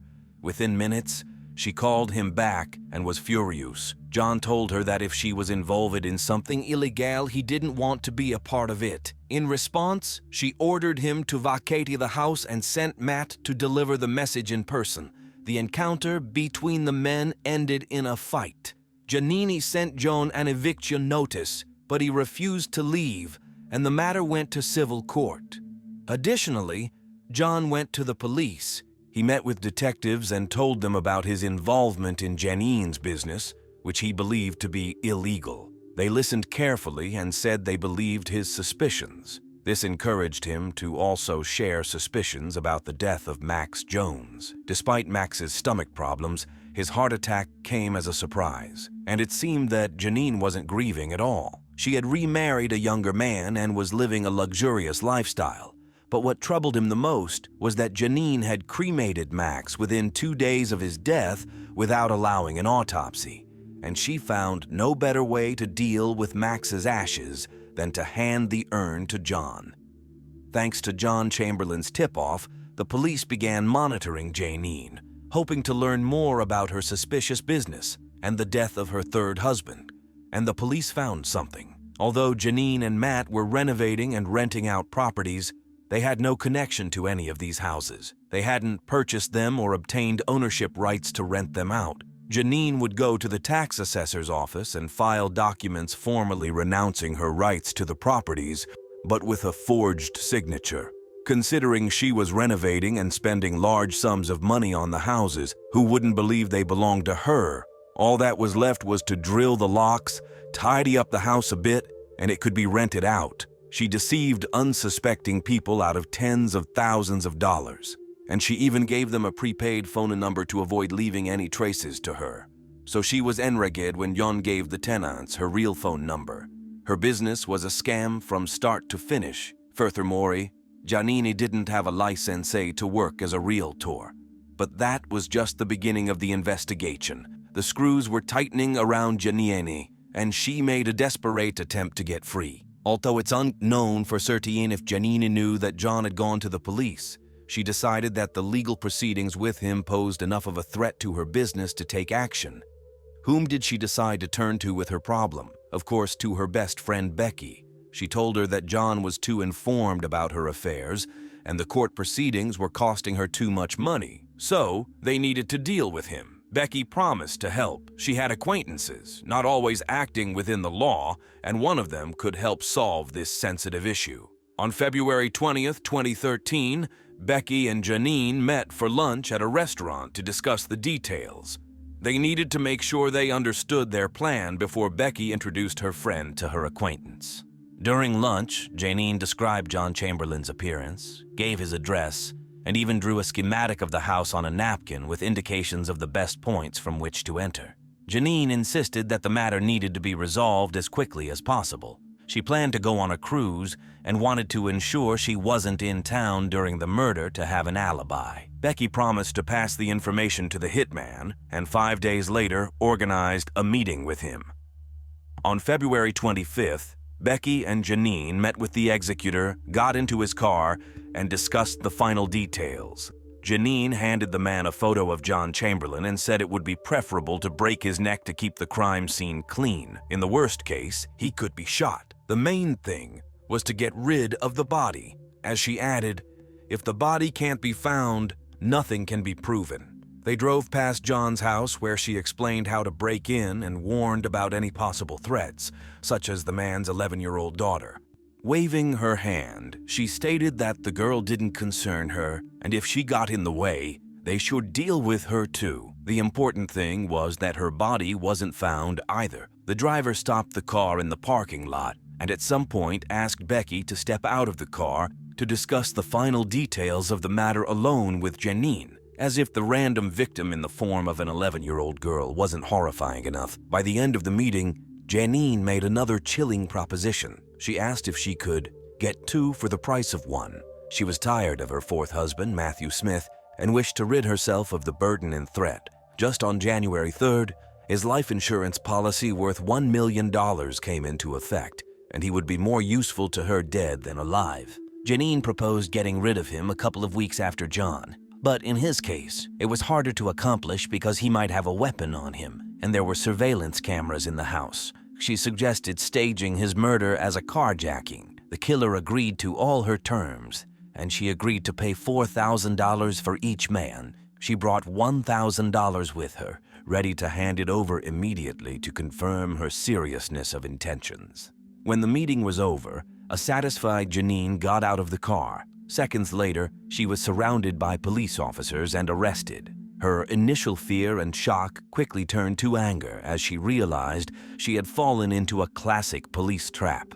For the past few weeks, she had been the subject of an investigation under the codename Black Widow, and it was all because John wasn't the only one who went to the police. Janine's best friend, Becky, was also cooperating with the detectives. While she did have connections in the city's underworld, she chose to take a different path. An informant called the police, reporting that his friend wanted to report a planned contract killing.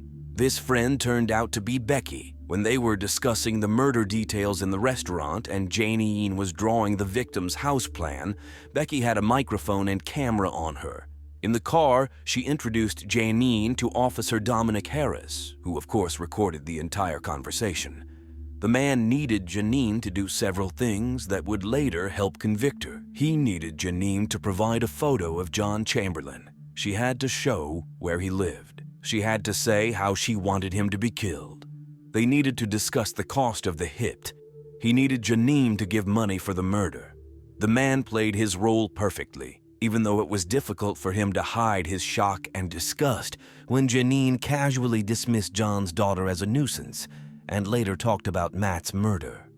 Janine was charged with 2 counts of solicitation to commit murder and faced 33 charges related to her business, ranging from robbery to criminal use of personal information and operating as a realtor without proper authorization. Her husband, Matt Smith, was horrified when he was told that his wife had planned to have him killed. He himself was arrested on March 15, 2013. Initially, he was reluctant to cooperate, but the 30 charges of fraud persuaded Matt, and he offered to testify against Janine. In exchange for his testimony against his wife, he was offered a great deal. In January 2014, after spending 6 months in prison, he pleaded guilty to only 1 charge. He was sentenced to 4 years of probation and ordered to pay $17,500 to the victims of their scam.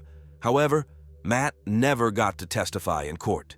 In May 2014, Janine announced that she didn't want to contest the charge. This means that she doesn't admit guilt, but is willing to accept the punishment that the judge will impose. Janine claimed that her impulsive decision to hire a hitman was influenced by drugs and alcohol, and that she was not a danger to society. However, she was sentenced to life imprisonment without the possibility of parole. Of course, the police tried to investigate her involvement in the death of Max Jones.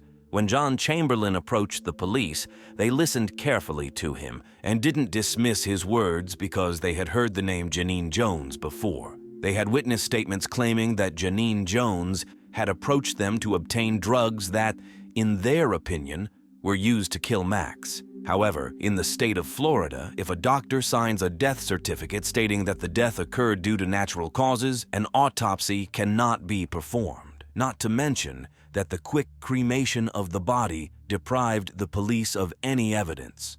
Officially, Max Jones died of a heart attack. As prophetically stated by Janine herself, if there's no body, you can't prove anything.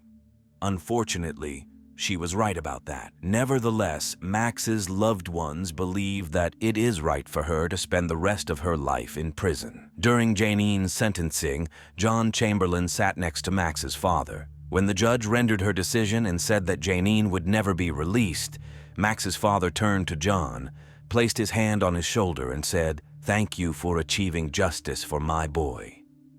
On a beautiful autumn morning on October 22, 1993, Doug Boggs entered his hardware store in the resort town of Steamboat Springs, Colorado. The store had been in operation for 63 years, a family business that Doug ran with his brother, Gerald or Jerry Boggs.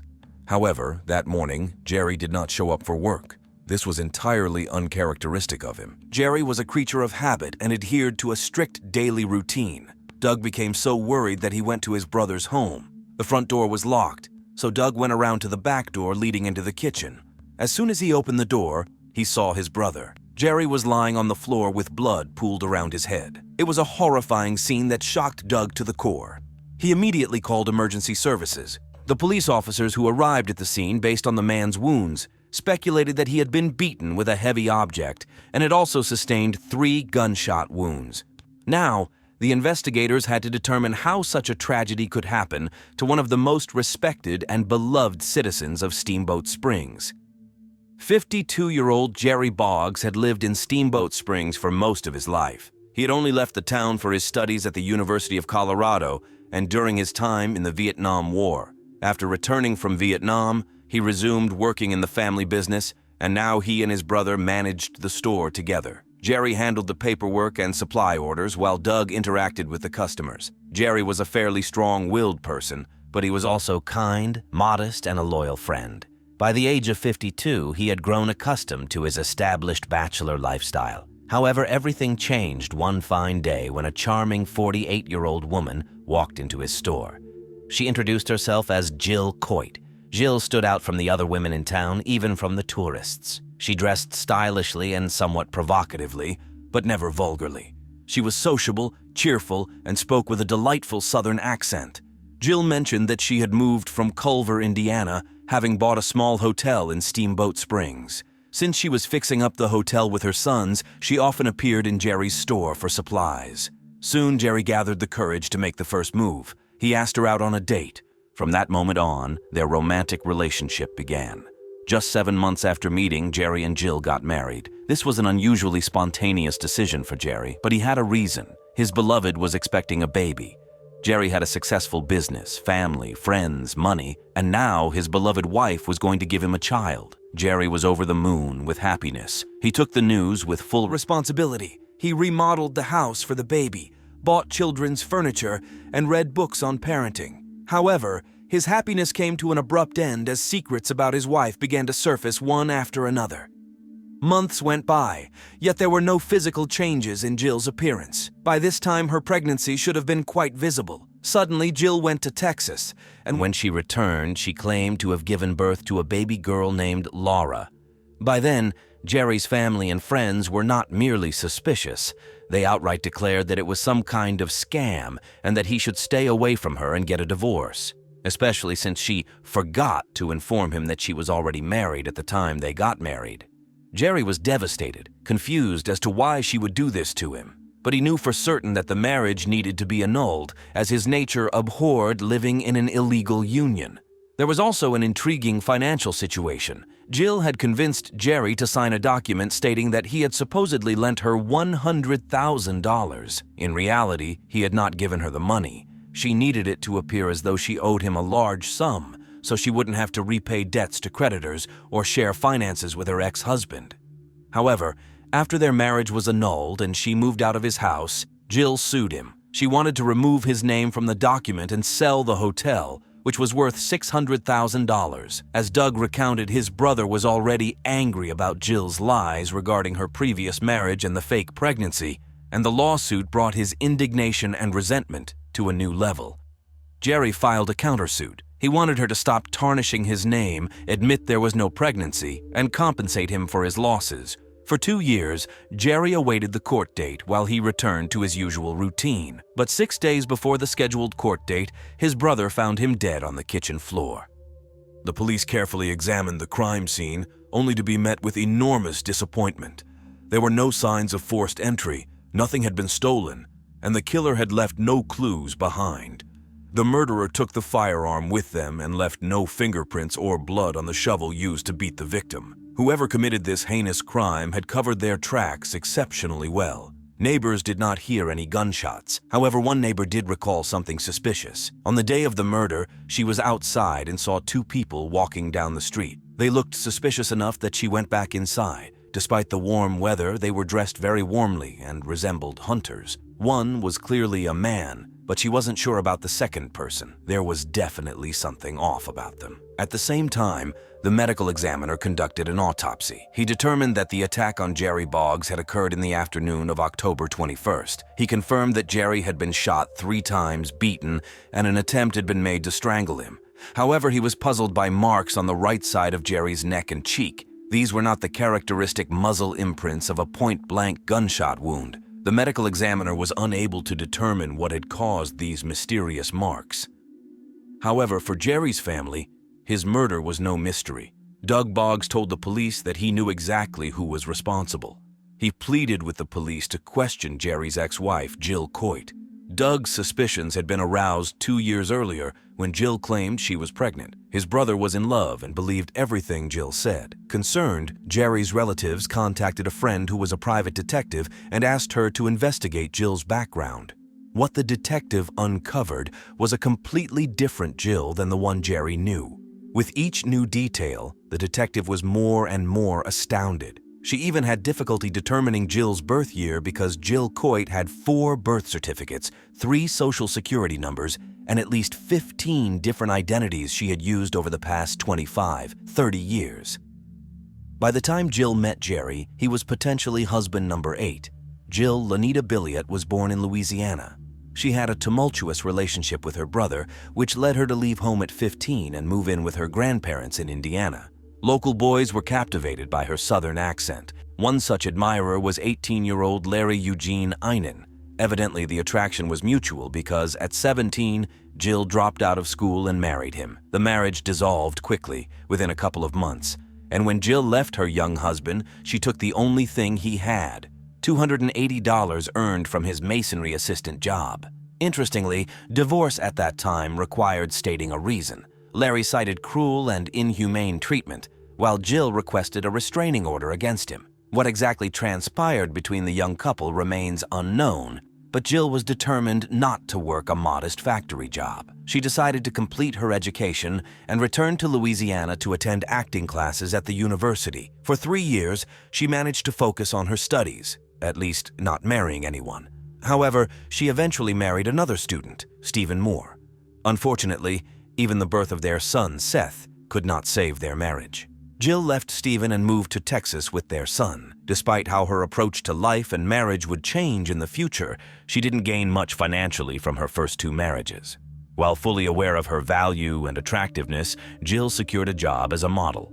A beautiful girl caught the eye of successful engineer William Clark Coit Jr. He was unfazed by her 2 previous marriages and adopted Seth as his own son. Jill claimed that he was the love of her life. Despite her happy marriage to William, Jill didn't divorce her second husband until after the birth of her and William's first child. Their second son was born later. William had more resources than any of her previous husbands, which likely sparked Jill's attraction to substantial wealth, and she eagerly spent it. However, William was often away from home, leading Jill to start having affairs. Upon discovering this, William demanded a divorce. A bitter custody battle ensued, but 3 weeks before the divorce was finalized, tragedy struck. William Coit Jr. was murdered in his own home, shot 3 times in the back with a .22 caliber weapon. Detectives believed he knew his killer since he was shot from behind. Before his death, William had withdrawn a substantial amount of money from his accounts, telling friends he did so to prevent Jill from getting it. Unfortunately, he miscalculated. The money was never found, likely because Jill was the one who discovered William's body when he failed to show up for work. Naturally, the police suspected his 27-year-old widow, Jill. However, she managed to flee to New Orleans and hired a lawyer. On his advice, she admitted herself to a psychiatric hospital. This tactic worked, and the police were unable to question her. Without sufficient evidence to extradite her forcibly, Jill spent a year in the psychiatric facility. After her release, she reclaimed her 3 sons from relatives, secured the money she inherited from William, and moved to California to start anew. In California, Jill tried something new. She met Bruce Johansson, who was over 90 years old. Unable to marry him, she used her charm to persuade him to adopt her. After the man passed away, likely from natural causes, she inherited all his assets, finances, and property. She had no time to mourn because she was preparing for marriage number 4 with Major Donald Brody of the Marine Corps. However, Jill unexpectedly found out that her husband could refuse her access to his funds. Their relationship quickly deteriorated, so she resorted to another way to extract money from him. After a lengthy separation, she delighted him with news of giving birth to a boy named Thaddeus John Brody. The Major didn't believe her. She then showed him a fake birth certificate and asked acquaintances to lend her their child temporarily to show him a son, allegedly theirs. But unable to sustain this, a month later she delivered the Major horrifying news. The child had died and she buried him in the family crypt. Fortunately, it was a lie, and when the crypt was later opened, there was no child inside.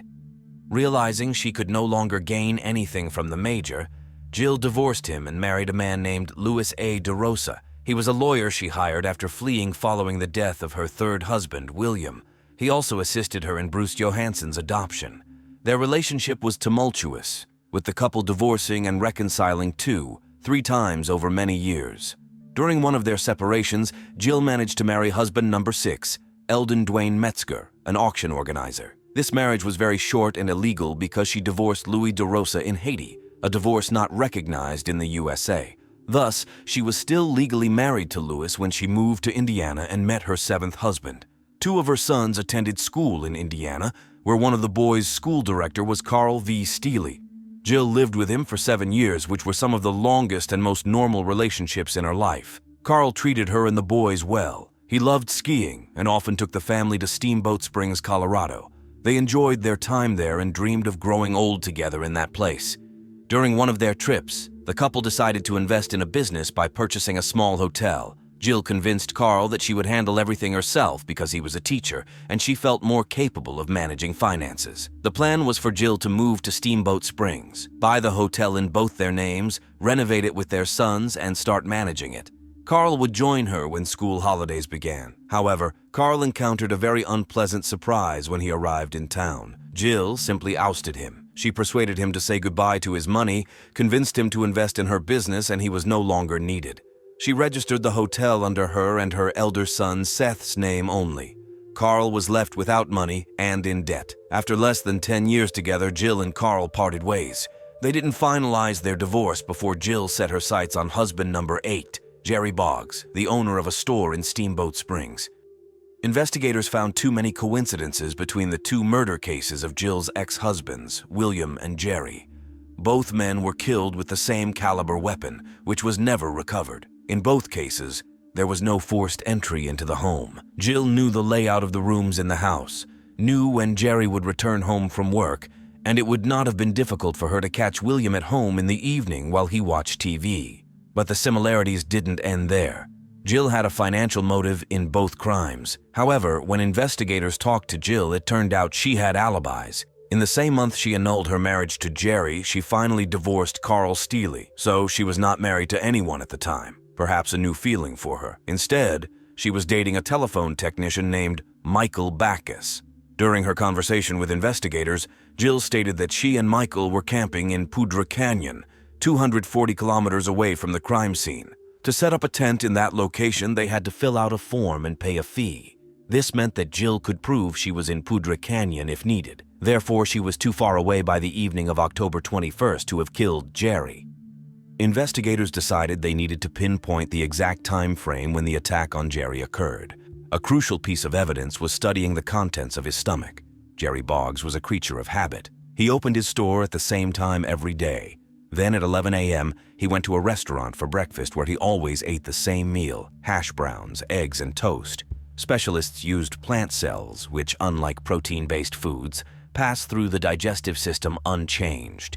They determined that Jerry had consumed onions. However, the restaurant chef did not add onions to the hash browns, eggs, or toast. This indicated that Jerry had indeed eaten his meal, meaning he was killed closer to the evening of October 21st, when Jill had an alibi. Thus, Jill had a motive, but no opportunity to kill him. If Jill didn't kill him, who did?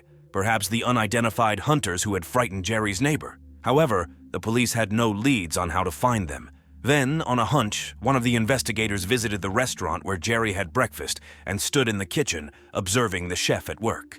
He noticed that although the chef didn't add onions to the hash browns, he used the same spatula to mix them as he did with onions.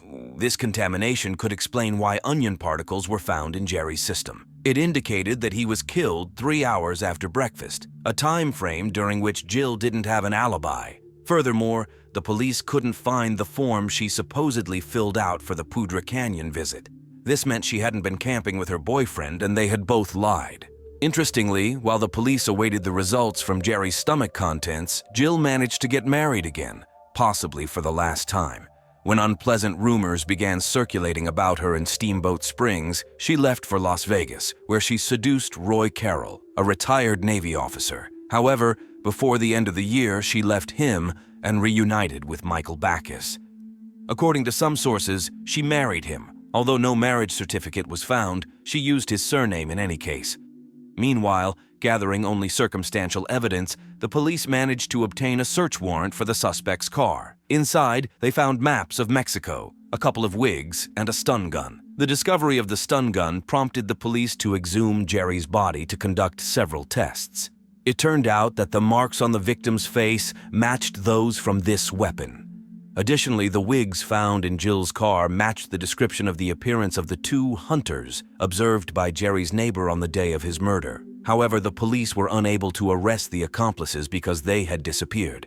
The case would have stalled if not for unexpected assistance from a surprising source: Jill's eldest son, Seth. He called the police and revealed that his mother had asked him to help cover up Jerry's murder and dispose of the body. However, Seth liked Jerry and refused to assist. He informed the police that when the net started closing in on their associates, Jill and Michael traveled to California, crossed by boat from San Diego to Tijuana, then to Mexico City, and finally to Spain. Without Seth's cooperation, Jill might never have been apprehended. However, just a week later, she decided to return to the United States, where police officers tracked her down. Some speculate that she ran out of money. In any case, returning was an incredible risk, bringing her not only back to the country, but also to Steamboat Springs, where she drove around town in her own car, seemingly unfazed by the danger. On December 23, 1993, Jill and Michael were arrested and charged with first-degree murder. Even during questioning, Jill behaved provocatively, attempting to flirt with detectives and vehemently asserting her innocence. She was nearly 50 years old, but had never faced serious legal consequences despite her numerous marriages without proper divorces, document forgery, identity theft, insurance fraud, and being a potential suspect in her third husband's murder. She firmly believed that money ruled the world and that she was untouchable. The trial began in 1995. One by one, witnesses took the stand, including Michael Backus's colleague, who testified that Jill and Michael had tried to persuade them to kill Jerry Boggs, citing false claims that he had harmed a young girl and deserved to die. However, Jerry was a respected member of society, and these claims did not hold up under scrutiny. Furthermore, after her breakup with Jerry, Jill posed as a psychologist, ostensibly helping flood victims. During one session, she asked a client for a gun and offered $1,000 to kill Jerry Boggs. Naturally, the client declined this shocking proposal, especially given the context of seeking professional help for trauma. This incident underscored Jill's audacious approach to manipulating others for her own ends. When their associates failed to find someone willing to commit the murder, Jill and Michael decided to take matters into their own hands. Michael and Jill fabricated a camping trip in the canyon. However, they used this as an opportunity to practice disguising themselves. On the appointed day, they walked the streets disguised as a pair of hunters. Jill wore a mustache, wig, beard, and men's clothing. Investigators believe their accomplices entered through the back door and waited for the victim, lying in wait. After Jerry finished work early and returned home around noon, the killers immobilized him using an electroshock gun. They then beat him with a shovel and attempted to strangle him. When that failed, according to detectives, Jill shot her ex-husband 3 times. Later, she called her son Seth and said, "It's over. It's very messy." As Seth testified in court, he knew she was referring to Jerry's murder. Indeed, his testimony proved crucial in convincing the jurors of the guilt of the accomplices. It took them 5 hours to convict both of first-degree murder and conspiracy. Each received a life sentence plus an additional 48 years for conspiracy, along with a $1 million fine. Clearly, the fine was intended to prevent them from profiting from any movie or book deals about their story. But even this didn't stop Jill. She advertised herself as a green card for anyone willing to marry her. When this project failed, in 2002 she claimed she was subjected to violence and abuse in prison, and her rights were violated. She alleged that a guard had assaulted her and broken her finger. Additionally, she claimed she was denied special orthopedic devices for arthritis. She attempted similar claims in 2006, but they were not believed. Despite filing appeals, all were rejected. Some might say living in marriage is like being in prison anyway. But for Jill Coit, this prison became a lifelong reality. Jill was furious with Jerry because he dared to stand in her way and thwarted her plans. Not only did he refuse to let her sell the hotel, but a private detective hired by his family had gathered enough evidence to expose her. Jerry intended to bring her to justice in court, revealing who she truly was and what she had done, so she couldn't deceive anyone else.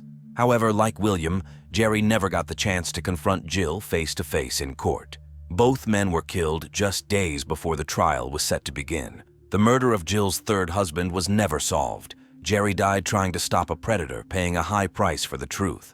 While Jill had no trouble cycling through men in her life, she didn't easily let go of their money. For the money she believed rightfully hers, she fought to the death, literally in their deaths.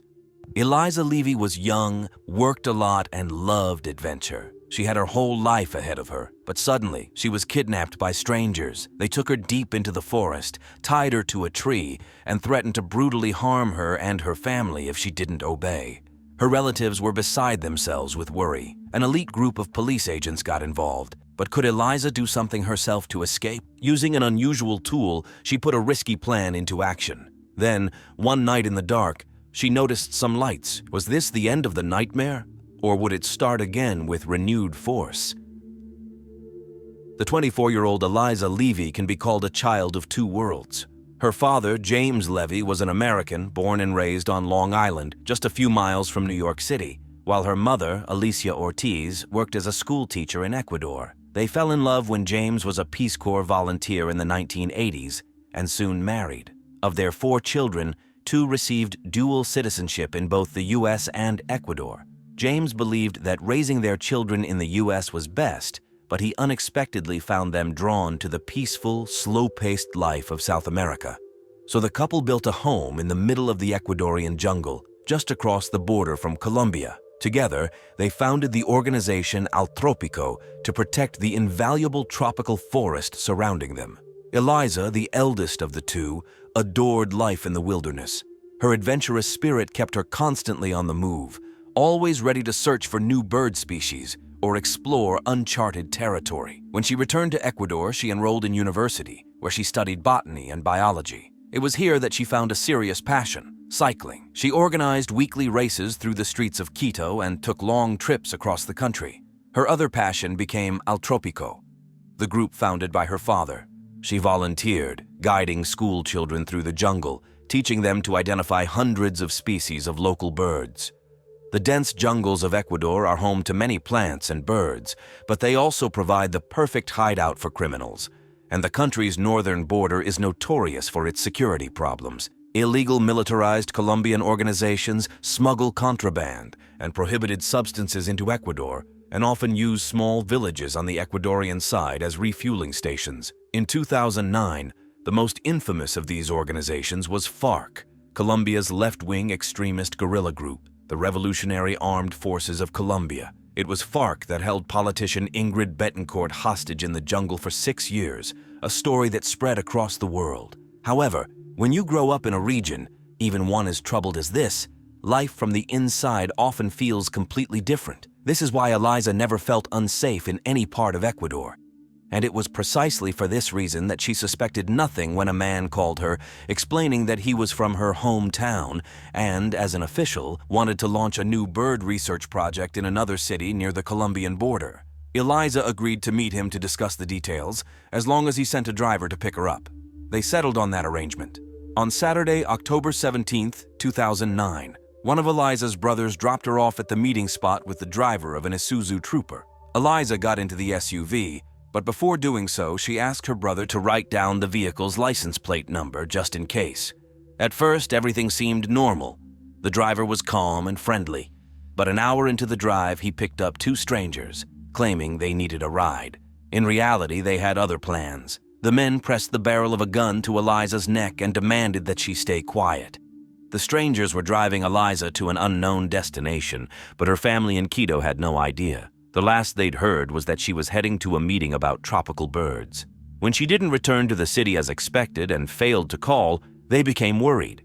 Even then, they didn't think the worst, assuming instead that a mudslide, a fairly common occurrence in Ecuador, might have delayed her. At the time, Eliza's father, James, was in San Francisco attending an environmental conference. The family didn't want to alarm him, but after 2 days of growing panic, they sent him a message. On Monday, October 19, 2009, 2 days after Eliza's disappearance, her mother, Alicia, received a call from a stranger. He told her not to worry, that Eliza was fine and with them in Colombia. The caller made it clear that Eliza had been kidnapped, but was in no rush to make demands. Eliza's father caught the next flight back to Ecuador. At first, the Levy family hoped to resolve the situation without involving the police. The question they faced wouldn't have crossed the mind of someone from any other country. Was it even worth calling the authorities? In Ecuador, not everyone trusts the police. Even in the case of a serious crime like kidnapping, some Ecuadorians try to solve the problem on their own. But there was another option. Ecuador's police force has an elite unit specifically for dealing with kidnappings known as UNAS. This unit, made up of 100 specially trained agents, is tasked with tracking down kidnappers and helping families through the harrowing ordeal of a loved one being abducted. They assist with negotiations, ransom discussions, and, when possible, organize rescue operations. The Levy family contacted UNAS. It's worth noting that while kidnapping an American in Ecuador is not unheard of, it is usually a less dangerous scenario, where a tourist is held in a taxi for a few hours and forced to withdraw cash from an ATM. This time, however, the situation was far more serious. The most terrifying possibility was if the kidnappers had ties to FARC, the Colombian guerrilla group. In that case, Eliza could be taken deep into the jungle and held for years. Given this, the UNAS specialists advised the family to also contact the U.S. Embassy in Quito. On the morning of Wednesday, October 21st, 4 days after the kidnapping, FBI agents, UNAS officers, and other agents arrived at the Levy home. They promised to try to track down the kidnappers, but they emphasized that the most critical and delicate task in securing Eliza's release would be communication with the criminals. The leader of the kidnappers had left Eliza's mother with a phone number, but who would have the courage to call him? The agents decided that Eliza's father, James Levy, who was known by the Spanish version of his name, Jamie, was capable of handling the delicate task of communicating with the kidnappers. With the agent's guidance, of course. They handed him a sheet with potential phrases the kidnappers might use and how he should respond. After a brief briefing, James made the call to the leader of the kidnapping gang. He had to ask his wife to leave the room to avoid breaking down in front of her. The conversation lasted 4.5 minutes, and the kidnappers didn't allow James to speak with his daughter, claiming she wasn't with them. However, the most important information they gave him was that Eliza had been kidnapped for ransom, and they would later reveal the amount. James held himself together remarkably well during the call, but that evening after the agents left, he locked himself in his office with a bottle of whiskey and broke down in tears. He was overwhelmed with guilt, blaming himself for what had happened. For years, he had worked with various organizations and groups on both sides of the Ecuador-Colombia border, and he had arrogantly believed that his family was safe from harm. At the same time, Eliza was being held in a remote area of Ecuador, less than 200 miles from her family. She had no way of knowing that they were fighting for her release. All she knew was that the past few days had been the most painful, disorienting, and terrifying of her life. After the strangers jumped into the SUV, they pressed a gun to her neck and promised that nothing would happen to her as long as she behaved sensibly. They threw a towel over her head, cuffed her hands, and gagged her. Then they dragged her from the front passenger seat to the back, laying her on the floor. One of the men moved to the front while another stayed in the back to guard her. Eliza didn't even think about resisting. Everything had happened so fast that she hadn't fully realized she had been kidnapped. It felt like a dream, but it was a nightmare she couldn't wake from. They drove off-road for over an hour, bouncing along rough terrain. Then, the vehicle came to a sudden stop. The door opened. She heard someone approach. A man told her to get out and walk with them. Eliza recognized his voice. It was the man who had arranged the meeting about tropical birds.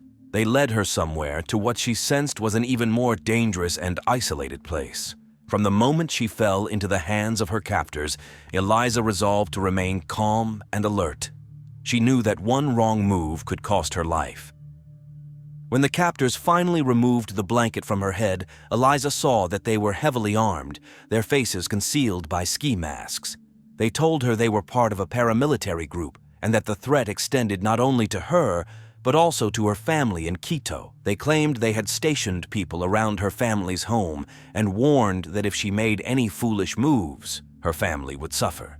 The men asked if she had a GPS chip implanted under her skin, a measure that wealthy individuals in Latin America sometimes take to track their location in case of kidnapping. That's when Eliza realized that the gang believed she came from a wealthy family. She assured them this wasn't the case, but the men were convinced that her American father would pay a large ransom for her. After that, they forced her to record a message on a phone for her parents. She spoke under their direction. "Mom, Dad, I'm okay. Just do what they say and don't talk to the police." She tried to speak calmly, knowing that her mother would be terrified beyond words. The men then took her phone, watch, and tablet from her backpack, but left her with a change of clothes, a book, and something else she wouldn't remember until much later.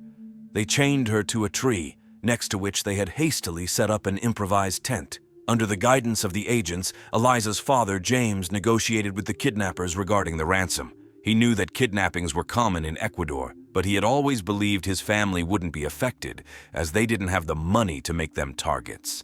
However, in a country where being an American often equates to being seen as wealthy, his worst fears were confirmed when the leader of the gang valued Eliza's life at $1 million. Following the agent's instructions, James told the kidnappers that he wouldn't even consider paying a ransom until he was certain his daughter was alive. Although the criminals had forced Eliza to record a message for her parents, they never sent it. So James asked questions only Eliza could answer, such as the names of her grandmother and godfather. When they received the correct responses, the family was finally assured that Eliza was alive. The urgent issue then became how to raise the money. Despite the U.S. Embassy providing every possible support to the family, they were unable to offer the ransom. If the embassy were to pay $1 million for every kidnapped American, it would set a dangerous precedent. Essentially, the family only had their house, and the bank agreed to loan them $80,000 with the home as collateral. In desperation, James called his relatives in New York, and his brother and sister decided to give him all the money they had saved for retirement. James and his wife planned to sell the house afterward to repay their siblings. James informed the kidnapper that the maximum they could gather was $150,000, but the captors insisted the ransom should be closer to $1 million. With each conversation becoming shorter and more tense, the agents knew time was running out. They hurriedly began surveillance on known criminals in the region who could be suspects. Meanwhile, the family had no idea what Eliza had already endured or what lay ahead for her. By this point, she had spent 2 weeks chained to a tree, only able to move as far as the chain would allow. Exhausted and with limited mobility, she fought to stay strong, but it was becoming harder to battle her fears. Nighttime was her only solace, when she imagined she could hear her mother's voice. She found comfort in this imagined whisper, and, though she had never been particularly religious, she began to pray. Of course, Eliza had no idea that U.S. and Ecuadorian agents were hunting her kidnappers, let alone that Colombian specialists had joined the investigation. Colombians have extensive experience dealing with kidnappings, and their assistance proved invaluable. They provided high-tech equipment to track the leader of the gang's mobile phone. Naturally, there was no guarantee that he was in the same location as Eliza, but investigators had other leads to follow. The most useful lead came from Eliza herself when she asked her brother to record the SUV's license plate number. Investigators matched this number with those of vehicles captured by surveillance cameras at toll booths. They identified the vehicle used by the kidnappers, which had passed through several toll booths and was heading towards the Colombian border. During her captivity, Eliza interacted only with the two guards who watched over her. The leader of the gang would come and go, staying in a cabin about 50 yards from her tent, and she rarely saw him directly. The two guards played the classic roles of good cop and bad cop. The guard Eliza privately referred to as the good guy would bring her rice and beans and assured her that she would be released soon. In contrast, the other guard, the bad guy, threatened to kill her and her family. He also menaced that he might sell her to a larger, more dangerous group. Eliza understood that he meant FARC, an even more brutal gang experienced in holding hostages. While she was terrified, she cried alone, unwilling to show weakness to her captors, especially the one who was threatening her. It took a lot of willpower, but Eliza gradually managed to overcome her fear. She daydreamed about riding her bike, feeling free. Deciding to take action, she tried to gain the favor of the good guy guard. Indeed, he began talking to her more frequently during meals and even brought her yarn and knitting needles. She knitted 4 scarves for him, hoping to learn more about her family in exchange. He told her that her parents were alive and negotiating for her release. However, her hope was quickly dashed when the other guard openly threatened to cut off one of her fingers to increase the pressure on her parents. After 18 days of captivity, Eliza could no longer simply sit and wait for rescue. There were times when the two guards would wander far enough from her tent that she was only held back by a chain with a small lock. The knitting needles they had given her were too big to be of any use, but she wondered if she could find something to break the lock. Her desperation sparked creativity. The kidnappers had taken all her gadgets but left her backpack. At the bottom of the bag, she found some bobby pins. Eliza took 2 pins, bent them, and began to pick at the lock, as she had seen in movies. For the next 3 days, whenever the guards were out of sight, she worked on the lock. She tried over and over again until one day it finally clicked open. With incredible willpower, she managed to stay calm. One of the guards seemed ruthless enough to shoot her if she tried to escape, so she climbed nearby trees to get a sense of her surroundings, trying to see if there was any visible path or if the jungle was too impenetrable. Then she would return, sit down, and relock the chain. Eliza was terrified of being caught. With each attempt, she grew bolder. She had resolved to take the risk and escape from her captors. She closed her eyes, praying for guidance from her mother. At that moment, she thought she heard her mother's voice saying, "Don't risk it, don't run, wait 2 days." Eliza decided to heed the advice and wait, though not for long, as she noticed the guards' growing tension. Her time was running out. Eliza had been independent and comfortable in nature since childhood, and now she used those qualities to keep her mind occupied. She spent hours watching the trees, trying to identify the birds by their colors and songs. During the day, she reread the only book she had with her, a Colombian romance novel. But then the night would come again. The chains around her ankles prevented her from sleeping more than an hour or 2 at a time, and every rustle in the jungle could signal new danger. On the night of Saturday, November 7th, she suddenly woke up in the middle of the night and distinctly heard some sounds and saw the lights of flashlights. In the dim light, Eliza could only make out silhouettes. There were many of them, and they carried military-grade weapons. The silhouettes moved hurriedly. Eliza feared that these were FARC members. She imagined she might spend years with this group in the Colombian jungle. As the lights and shadows approached her tent, one of the men leaned in. He said something, but she couldn't hear him over her cries and pleas not to take her away. He then said that they were police officers, that they knew her father Jamie, and that they had come to rescue her. When Eliza heard her father's name, a wave of joy washed over her. She could only hope this was not a dream. The officers covered her with a bulletproof blanket and stayed with her while they conducted the operation to capture the armed kidnappers. When UNAC officers called the Levy family to inform them of Eliza's rescue, her mother Alicia answered the phone. Suddenly, she began to scream and jump for joy. The family describes this as the best moment of their lives, as if they could breathe freely again. They had to wait a few more hours to learn that Eliza was unharmed and safe. NAS officers brought Eliza back to Quito. Although she was eager to reunite with her family, the UNASE officials had other plans. They wanted to highlight the successful operation to rescue the hostage and encourage other families to seek police assistance without fear. To publicly showcase the moment of reunion, they held a brief press conference before introducing Eliza to her parents. After 3 weeks of anxious prayers and waiting, her family finally embraced her. As for the kidnappers, they turned out to be ordinary criminals rather than a militarized group. Eliza's testimony helped to charge the leader of the gang and the guard who had been kind to her, while the second guard managed to escape. Despite spending 3 weeks in a tiny tent, Eliza tried to maintain a positive outlook on her experience, particularly appreciating the beautiful forest that surrounded her. While no one would wish to spend 21 days in the jungle, she found it far better than being confined in a small, dark room. Her positive attitude helped her recover quickly, and she eventually became a source of strength for her family. Remarkably, just 8 weeks after returning home, Eliza embarked on a cycling trip across South America. She traveled 4,000 miles, and the local press covered her journey. She claims that the sense of freedom she experienced while cycling made the trip a healing experience for her.